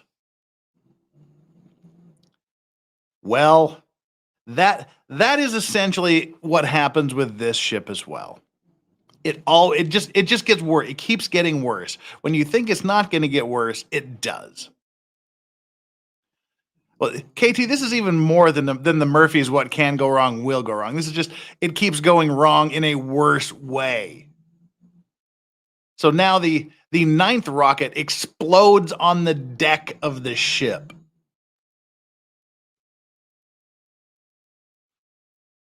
And scorching them in the face. It misfires, detonating on the deck of the bridge and scorching them in the face. The ship begins to heave, and the last of the rockets tumble out of their hands, over the side, and in. So not only does the 9th rocket explode on the ship, it also rocks the ship, and all the other rockets roll off into the sea. They have no more signal rockets to launch. And everybody's burned, and it gets worse. Into the sea. Only moments later, the ship lets out a terrible wail as the stern section loses its footing. It falls loose from the rock and floods rapidly, causing the ship to roll nearly 30 degrees onto her port side. Passengers and crew are thrown from their feet, crashing into railings and deck houses, while the stern quarters containing the single women and children are smothered and submerged. So there we go, going back to the beginning, the way they had to set up with the firemen up front, the single men up front, the married folks in the middle, and the single women and children in the stern. This last shift breaks the stern section, and it rolls over and floods the stern section, killing every woman and child in that section of the ship. Steerage passenger William Hogan, who clings to the railings over the stern section, describes what he hears. I then heard a dismal wail, which was fearful to listen to. It proceeded from the steerage passengers below, who were then smothering. It did not last more than 2 minutes, when all was still as death. The center section of the ship was still partially above the water, after the sudden rolling of the ship, and the dying screams echoing through the corridors from the stern section. The married couples and families in the midsection now realize the urgency to get up on deck, but their escape routes are blocked or impassable. A small handful of them do make it up on deck, but as the ship is beginning to settle lower into the seas, they don't last long. The passengers and crew, who were already on deck, seek the higher ground of the ship's bow and masts. Those in the mast. So that's literally what he's saying. People go to the front of the ship, and then there's other people that are crawling, the angled, the rigging, the ropes that are tying this that are used for the sails on the masts. They're actually climbing up onto the ropes, onto the rigging to save themselves. So they're essentially up here. They're crawling up here onto these ropes because they can't get up to the front of the ship. So they're hanging out over the water on these rigging ropes. Watch in horror as the passengers continue to emerge. Cabin passenger J.W. Sheet came out on deck carrying his young daughter Rose. He handed his baby off to one of the stewards going up the rigging while he rushed back into the ship to help his wife out on deck. The two of them re-emerged as the ship continued to settle. Those in the rigging watched helplessly as Mr. and Mrs. Sheet embraced each other one last time as the deck sank out from under them and the sea swept them away. The steward would continue to look after Rose, but she would die of the cold before rescue would arrive. Those in the rigging watched in horror as passengers continued to trickle out on the deck.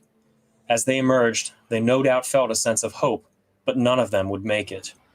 One man held onto the railing near the bridge for as long as he could, in plain sight of those on the higher ground. The waves repeatedly bashed him against the slanted deck of the ship, causing deep gashes in his head, but he did not lose grip until this section of the ship submerged, and the man was never seen again. See, and now also bear in mind that they are literally crashed on a rock right next to this island where this family is. They are so close to land, but they're all dying slowly from either the ship sinking, being washed overboard, being smashed against the ship in the lifeboats, falling off the rigging into the water, dying of exposure. They're just dying one by one by one. So close to land. For passengers trying to cling to the ship through the waves, the railings were the best thing for them to hold on to. Portions of these railings still exist in the museum. For some, this would be the last thing that they held.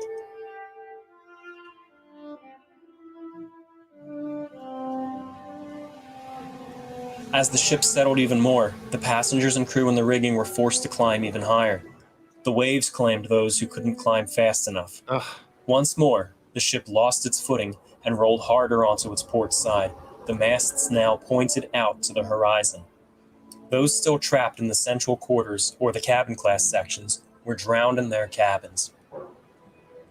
Portions of those areas would remain slightly above sea level, causing some passengers to become trapped in air pockets.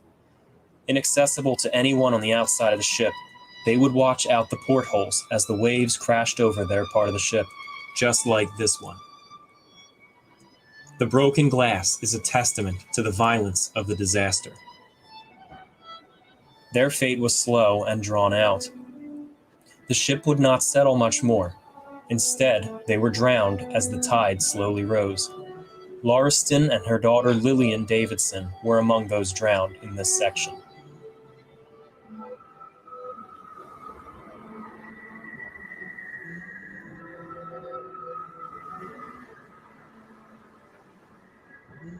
Some of the crew heard a terrible screeching howl coming from the seas around them.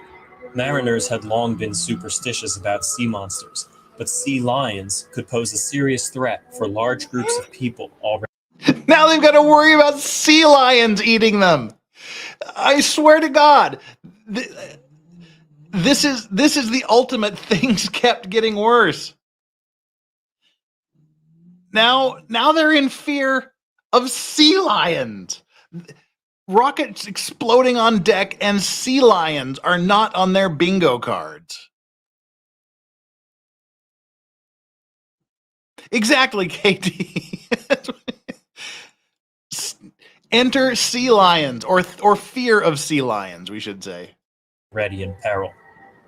A few of the sailors began searching for fire axes anywhere available on the splintered ship, fearing that they may have to defend themselves against these animals. As they listened more closely, an even greater horror began to hit them. The screams were in fact coming from groups of women and children who had been ripped out of the shredded stern section and plunged in groups into the sea, being... Yeah, it got worse. It wasn't sea lions. It was screaming women and children. Yeah, it got worse. Swept towards the rocks, where they'd be dashed about. The axes were dropped, but nothing could be done to help them. Ugh.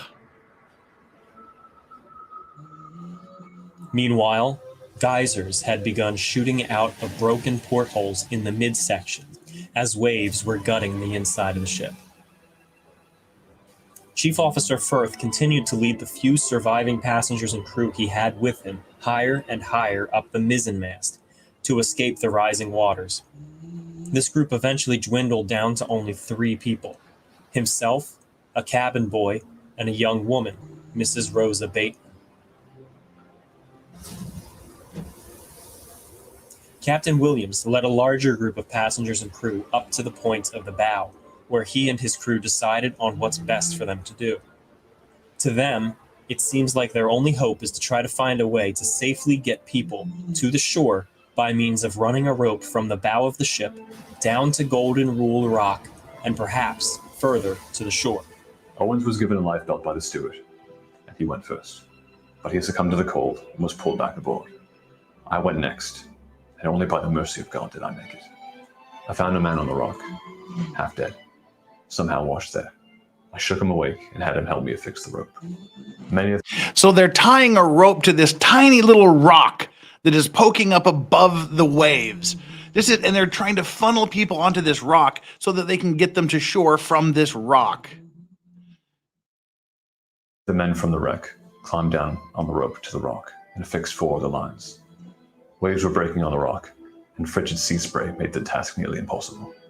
A rope is strung from the bow of the ship and brought down to Golden Rule Rock. It's fine. That's the rock right there, here on the right, where that wave is crashing. This is how close they were to safety. Dude is standing in a safe location. So they were trying to get them to this rock here in the background so that they could get them onto the shore. That's how close they were. Finally fastened. It takes 2 men to do this, but it's finally fastened to the rock, and men start climbing down onto the rock. At one point in the night, it's described that 100 or 200 men are clinging to Golden Rule Rock, with every wave sweeping more people off of it. The captain and his officers don't know this yet, but Quartermaster Robert Thomas has already reached the shore. He was thrown from the ship and swept ashore, miraculously surviving. Everyone in the house was woken by the sound of sharp reports. It sounded like cannon fire. We later learned that it was the signal flares coming from the Atlantic. My father went out to see what was the matter. When he got there, he found Quartermaster Thomas and brought him back to our home. We sat him by the stove and I started to prepare something hot for him, but he refused it. He was urgent and trembling. He said his liner had crashed on the rocks and we needed to rouse everyone in town to come and help. He took some rope from my father and returned to the south side of the island where the ship had crashed. I began cooking soup for any of the survivors that came ashore, and it's a good thing I did too, because shortly after the quartermaster returned with another survivor. His name was Speakman. An officer came in as well. They were the only ones who had gotten off the ship yet.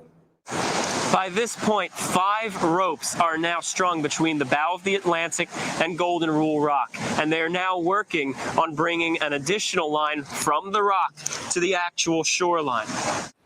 As a small handful of men found safety on Golden Rule Rock, others shouted for help inside the air pockets of the forward men's quarters. Unlike the ones trapped in the midsection, where waves broke over them, this section was reasonably high above the waterline, and those outside the ship walked the hull and decks around them. They pounded on the glass, hoping to get the attention of those outside. So yeah, the survivors are walking on the side of the ship at this point. And after quite some time, they succeeded. Some of the men on the bow found something to use, and they smashed the glass in and began pulling up to 100 men out of the flooded bow. One of these men is 12-year-old John Hanley. 7 men went ahead of me, but I couldn't reach the open porthole. Finally, 2 men grabbed me and pushed me up, and another man on the outside grabbed me by my hair and pulled me out. I moved forward towards the bow and watched the men struggle to reach the rock. I couldn't find my parents or my brother, and I started to cry. One of the men there recognized me as he was one of my bunkmates from the bow, and he protected me until rescue arrived.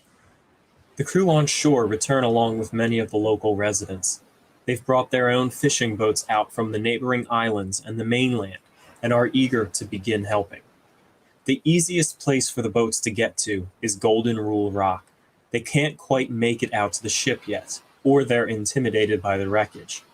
As they start picking people off the rock, the captain and crew, still aboard the wrecked liner, begin shouting to the rescuers, even offering them payment if they come further out to the wreckage and rescue those still clinging to it. Soon fishing boats were coming out, but for fear of getting caught in the rigging, they would only pick those off the rock and not off the ship. This seemed folly, as the rock was solid, yet the ship was in danger of breaking up at any moment.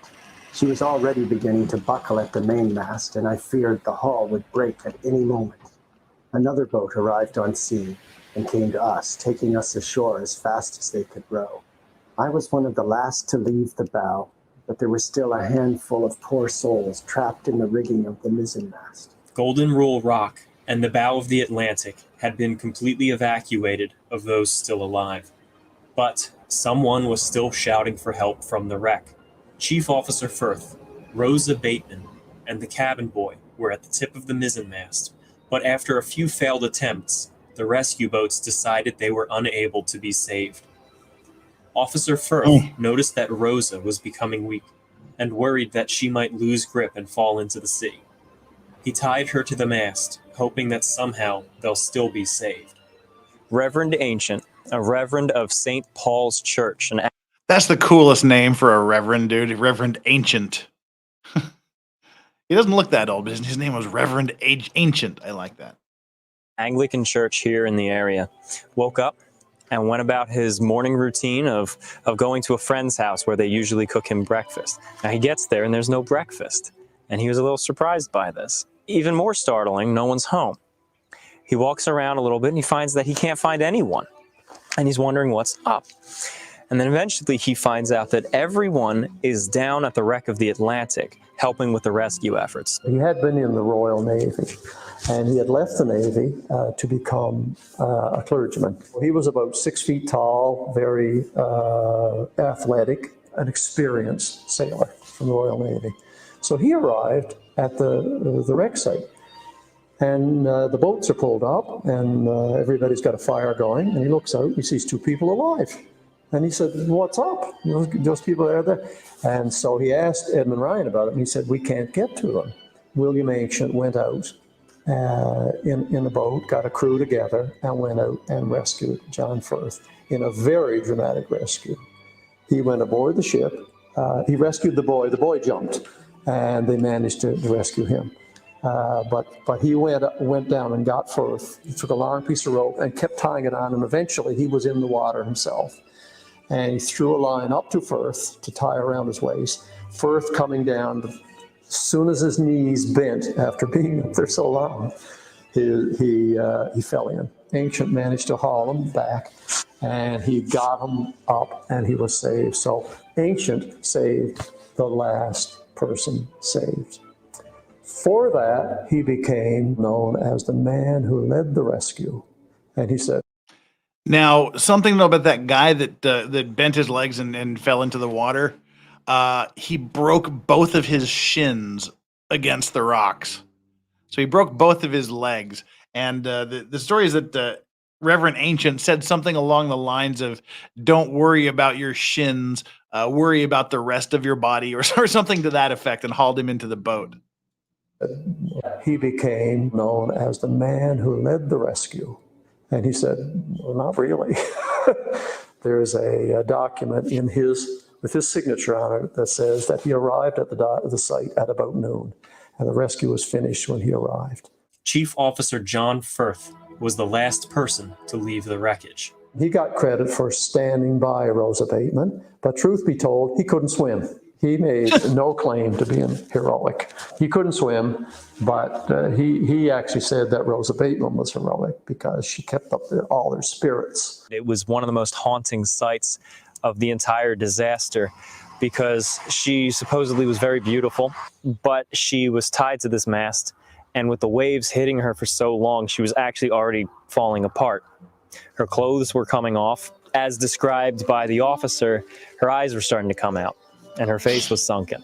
It was just starkly contrasted by the elaborate jewelry that she was wearing around her neck and the beautiful dress that she wore, which was now coming off in the waves, and she was just tied to the mast of the ship as it was slowly settling down and breaking apart. So that was one of the most haunting scenes, and the last thing that the survivors saw when they were leaving the site of the wreckage was the masts of the ship and the ship rolling onto its side and that beautiful young lady tied to it. The Clancy family was becoming overwhelmed. Shut up, While Jake Mr. Edie. Clancy's effort was focused on pulling people from the water, Shut up. his daughter Sarah was the real hero when it came to their recovery. Every survivor coming in from the sea went through their living room that morning. My father and some of the other locals brought their boats down to the wreck and did their best to pull people off of it. When they'd land a group of survivors, they'd all come into our home and crowd by the fire. I did my best to feed them and give them any medical attention that I could. It was overwhelming. Every few minutes, another group would come in, and I'd need to usher the others out to make room for the new survivors. Many were passing out on the floor, and some just broke down crying. I believe every survivor of the shipwreck came through our home that night, maybe 300 or 400 people. The number of survivors and the number of victims are still disputed. The passenger lists were poorly kept, and there are several instances of survivors simply walking away from the wreck site without having checked in with officials. Of the 952 reported to be on board, around 550 of them are lost. This 550 includes every single woman on board. To think that while hundreds of men were saved, every woman should have perished. It's horrible. If I'd been able to save even one woman, I should be able to bear the disaster. But to lose all, it's terrible. It's terrible.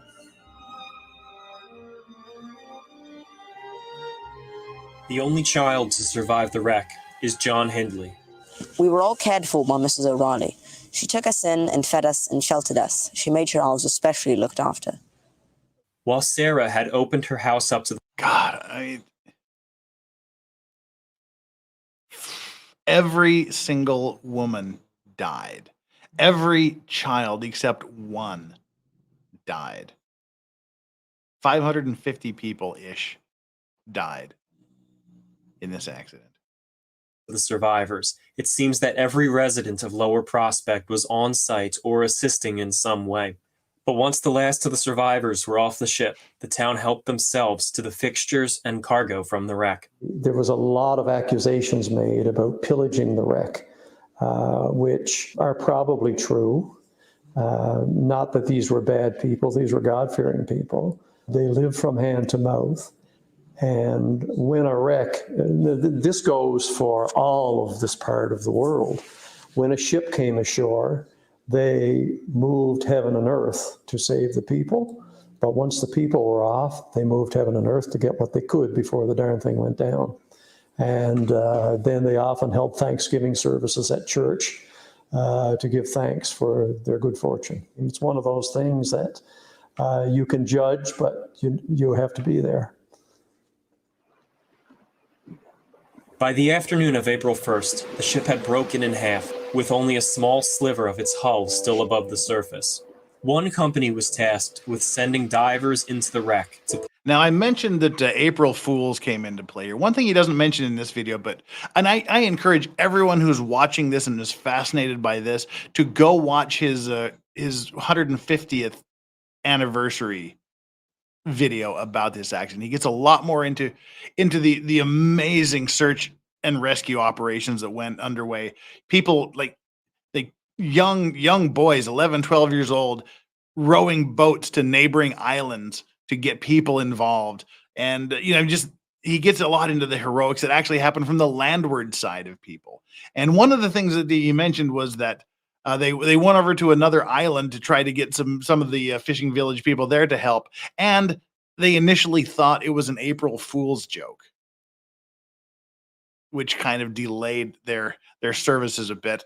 long enough for him to convince them that it actually was happening and it wasn't just an early morning April Fool's joke. Pull out the bodies, and another company was contracted to recover the items from the cargo hold. Explosives were used to break the ship apart even further and allow divers safer and easier access to the deeper parts of the ocean liner. The original owners of the cargo filed insurance claims for their shipments, so the waterlogged items from the wreckage were auctioned off on the Halifax piers.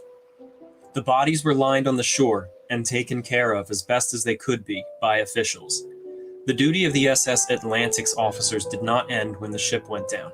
Captain Williams assigned his surviving officers to stand watch over the dead and protect the bodies from looters as best as they could be. Nonetheless, some of the bodies were pillaged and defiled by tourists from the city. Some were pickpocketed, some were tossed back into the sea, and for some of the more disgusting sightseers, a lock of hair from one of the attractive dead women was the best souvenir. With the wreckage thoroughly searched, and the divers confident that all bodies that could be recovered had been recovered, it was time to bury the dead. Reverend Ancient arranged for a mass burial of the Protestant victims to be buried near his church.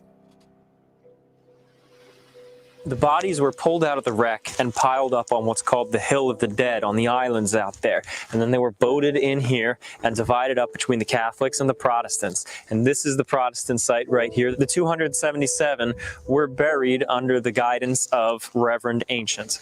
And this monument was funded by the Ismay family. Now, a lot of the local residents actually petitioned the White Star Line to fund a memorial to those lost on the SS Atlantic, and the White Star Line agreed. These graves are only a short walk from the Heritage Center Museum. On that walk, you pass the foundations of the original St. Paul's Church, Reverend Ancient's Parish, which had burned down in 1943. A new church stands nearby. Father Martin Moss of Upper Prospect, just across the waters, buried the Catholic dead in a new cemetery since named Star of the Sea in Lower Prospect. There's 150 buried right here. There's a small plaque on a concrete column and a sunken mass grave right here. There's not much else to mark this spot. So if you're ever visiting and you're looking for sites of the SS Atlantic, this one is very easy to miss. Most of the passengers and crew on the Atlantic were Christian in some way, Protestant or Catholic or other. And one of the most common artifacts that are displayed in the museum and recovered from the wreck are crucifixes. In some cases, rosaries. There's a porcelain figure of Mary that was recovered from the wreck. Also in the Catholic cemetery is the grave of Sarah O'Reilly and her husband. Sarah had passed away in 1922. Her stone is unreadable, aside from the plaque left for her, commemorating her care for the only surviving child of the disaster. Though the majority of bodies were buried in these two mass graves, some of them were carried away and buried elsewhere. In downtown Halifax is Camp Hill Cemetery, which today contains a couple notable names in the Titanic disaster.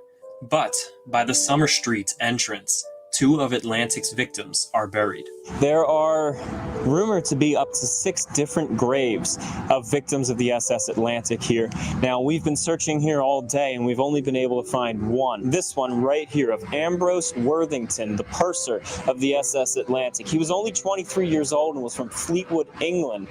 Second Officer Metcalf was also buried near the purser, but his stone is gone and the location is forgotten. The bodies of Lauriston and Lillian Davidson were pulled from the wreck and buried together, and their grave was photographed. Since then, however, the location of their grave has been forgotten. Even Telegraph City, California, the town they were traveling to, is a deserted ghost town now, a pile of ruins on the side of the highway. Who is to blame for the disaster? An inquiry was held to investigate that very question, and they concluded that the responsibility was mostly on Captain Williams. Yeah, right. So we're gonna end this one here, and then we're gonna go to a specific video he did about the inquiry. Because I said, Part-Time Explorer, his videos are insanely well done. I mean, just some amazing videos. And what I like to do when we show these videos of the accidents and these disasters and whatnot, I like to go through and say, okay, what was the result of this? who was found to be liable? What was the damages? Who was held accountable for this? And he even did a video on that. So I literally had not a lot to talk about here today. So let's take this down. And again, the links to these 2 videos without my commentary is in the description. Plus, there's an additional video that if you go to the site, you can see for the 150th anniversary of the disaster for the Atlantic. Let's see here. Share the screen. And here's the inquiries. On our channel, you'll find an hour-long documentary and a half-hour-long animation about the sinking of the SS Atlantic in Halifax, Nova Scotia in 1873. In a lot of the comments, there's been discussions on who is to blame. And this is a question. Okay, so this is the thing here. So the captain has given all the wrong info, thwarted at every turn, and set up to fail. Yep, seems like his fault. Again, this is just the unfortunate situation that comes with being the captain of a ship. The buck stops with you. If you're not getting the proper information, if your people aren't following your orders, that's your fault because you're not managing them well. That if there's ever a collision or oil spill or something, the captain just knows he's on the chopping block because it's his ship. He's responsible for every single thing that happens on board that ship in one way or another. That is the life of a captain, says Jinver. Welcome to Maritime World. And as Gigi said a few times, all of this from a guy getting in trouble for underreporting the amount of coal. Yeah, if the engineer had given him a proper report about the amount of coal that was on board that ship, it would have sailed into New York, and none of this would have happened. Kaiser Pineapple says, y'all wonder why all the captains you've seen have stark white hair. Dudes were stressed out 24/7. Seriously, that's not a lie. It was an awesome responsibility. It paid well, but if anything went wrong, you're effed. So let's see what happened to everybody as a result of this mismanagement of information. Question that's been around since the day the ship went down. Before I go any further, I really want to encourage you to watch both of those videos before watching this one. There's a lot of background information that I'm not going to be explaining. I'm going to take for granted that you did watch both of them. The ship went down on April 1st in the very early hours of the morning. As there was no telegraph in the town that she wrecked at, runners were sent to Halifax, the nearest city, to let people know of the disaster. A few runners were sent out, but 3rd Officer Brady, who survived the sinking, volunteered to do the walk of almost 21 miles himself, just after getting off the ship. When he arrived in Halifax, a lot of people actually thought it was an April Fool's joke. If you ask the surviving crew of the Atlantic, Officer Brady is the true hero of the disaster. He saved a lot of people during the sinking, and then he volunteered to summon help, go a long distance and summon help right after that. He and Chief Officer Firth are unquestionably heroes of the disaster. But the world doesn't like focusing on heroes. They like villains. Yep. Let's talk about who is potentially to blame for the disaster. An inquiry committee was formed almost immediately after, and they interviewed almost 24 people, including surviving crew and passengers from the sinking, captains of similar ships, and even lighthouse keepers from the area. The inquiry wanted to know what the cause of the disaster was and who was responsible. They came to 5 conclusions. Number 1, the position of the ship was off, given the current unnoticeably pushing the ship 12 we know that, miles about to 12 the west. miles, yeah. Number 2, the ship's speed was actually 12 knots, while the captain believed it was only 11, which brings them closer to the shore faster than he expected. Oops. Number 3, Sambro Island Light, which the crew were looking for, was determined to be visible, even though it was sleeting only an hour before the disaster. So that's an important one. The lighthouse was visible, but they were all looking to the left of the ship because that's where they thought it was. They weren't looking the 12 miles to the east, to the right, where it actually was. So whose fault is that? And the crew should have been able to spot the light, even though they didn't. Number 4, No depth sounding was done to determine how deep the waters were. And finally, number 5, Captain Williams should not have gone to sleep when he did. As a result of the inquiry, only 2 actions were done against the Atlantic's crew members. Captain Williams had his master's certificate suspended for 2 years. His sentence was mitigated to this as the court gave him a very special consideration. Though they believed him to be at fault for the disaster, they also commended him for his actions during the sinking. 4th Officer Brown had his master's certificate suspended for 3 months. He was second in command of the watch, under 2nd Officer Metcalf, and the inquiry blamed him for not spotting the lights, as well as Metcalf's decision to stop the steward from waking the captain. 2nd Officer Henry Metcalf, who was on watch at the time of the disaster and may have been the most responsible, was the only officer to not survive the sinking. Possibly as a result of this, the courts did not consider him for any of the blame. He was barely mentioned during the inquiries. A second inquiry was held a month later by the British Board of Trade to evaluate the guilt of the White Star Line, which eventually found that the ship was properly supplied and coaled, and that the White Star Line was not to blame. They also believed that when given the wrong information by Engineer Foxley, Captain Williams made a prudent decision when he diverted to Halifax. But let's open up a discussion right here. I fully expect a lot of people to comment. Notice who wasn't disciplined. The engineer giving the wrong information about the amount of coal on board. He wasn't held accountable for that. Below and share their opinions and discuss amongst each other about who they think was at fault. When Captain Williams gave his testimony, he gave an emotional and powerful statement. Quoting the New York Tribune, he broke down on reading it and with difficulty resumed. He may be guilty, but no man with the memory of that fearful night throbbing in his soul could remain impenitent. One of the first questions with the captain is, was he drinking? He had been supposedly fired from the Guion line for drinking on duty, but this is uncertain. Passenger Daniel Kinane says he never saw the captain drink on duty, and J. Spencer Jones saw him offered a drink at 11 p.m. the night of the disaster, which he refused. He was not drunk, and his competence as a captain was praised, even by Chief Officer Firth, who said he never served under a better captain. But nonetheless, he did make mistakes. Was the ship going too fast for the conditions? He wasn't even aware of the ship's exact speed at the time, and certainly the waters around Halifax are known to be dangerous. Was it reckless to speed? And as your ship is speeding through unfamiliar, dangerous waters at night at the end of a winter storm, is it wise to go to sleep? Chief Engineer John Foxley was responsible for the management of the ship's engines, boilers, and coal reserves. On a daily basis, Captain Williams asked him to estimate the amount of coal they had left, which Foxley always underestimated.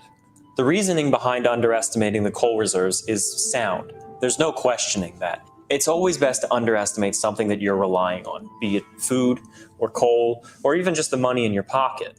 It encourages you or the user to be more conservative about the usage of it and cautious about the consumption. But towards the end, when accuracy was most needed, Foxley underestimated once more, knowing full well that this would divert the ship. But Foxley did this to defend his pride.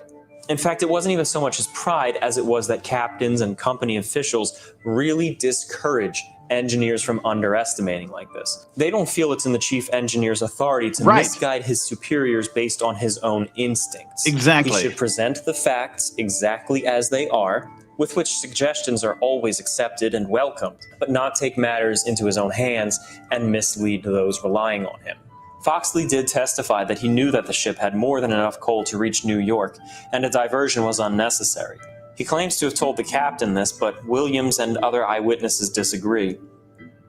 Before diverting to Halifax, Captain Williams met with Chief Officer Firth and Chief Engineer Foxley to discuss the rerouting, the dangers, and the delays that it would cause.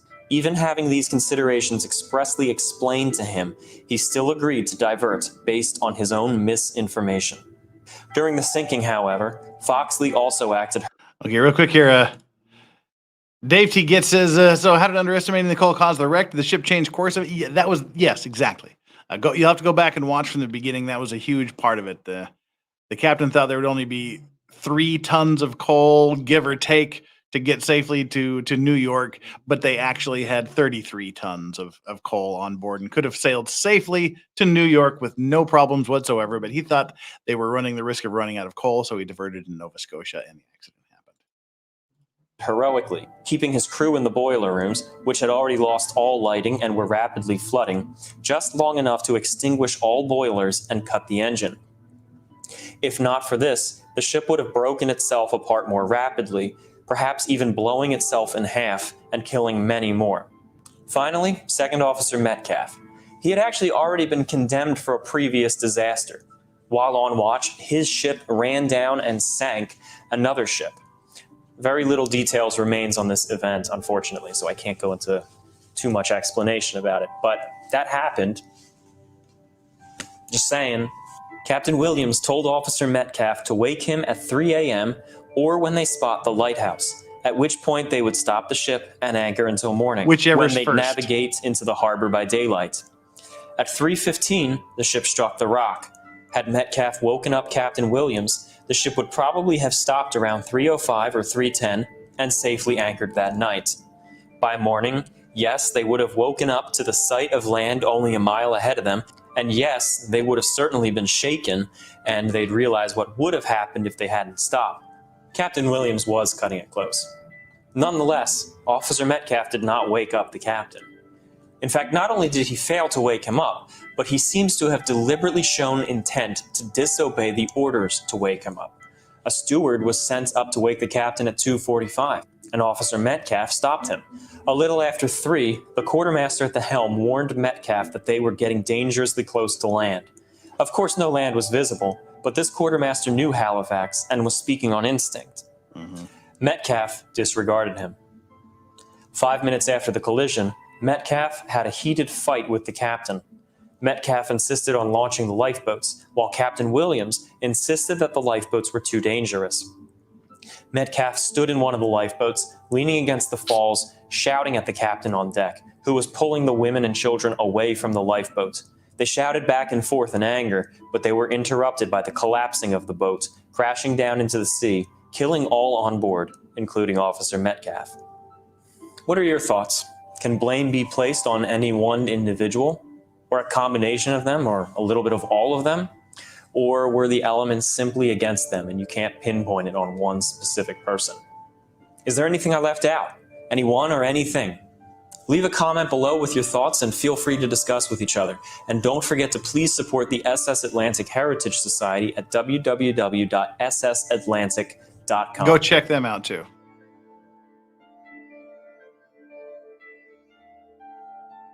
I have a feeling we're going to get just killed on all the copyright music here. But that's the Maritime Monday story today. The SS Atlantic.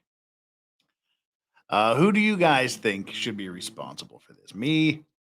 Should have been the engineer that was lying to the captain about how much coal was on board. If he just would have been honest and done his duty and reported accurately from the beginning, this never would have happened. They would have gone into New York and there wouldn't be a story. That would have been it. It would have been an absolutely unremarkable story. Maybe they go, ooh, there was a lot of waves and they were crashing around us. But other than that, yeah, there's a little bit of vomiting going on, but we're okay. It would have been a non-event, a non-story.